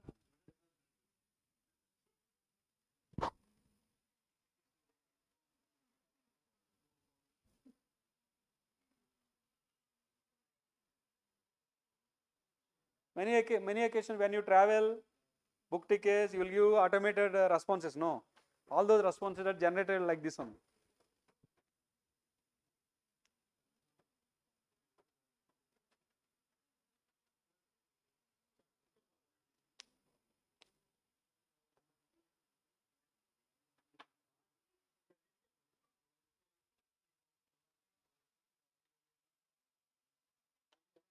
So please look at this, sir, this flow to understand what we have done in this session. These slides are already shared.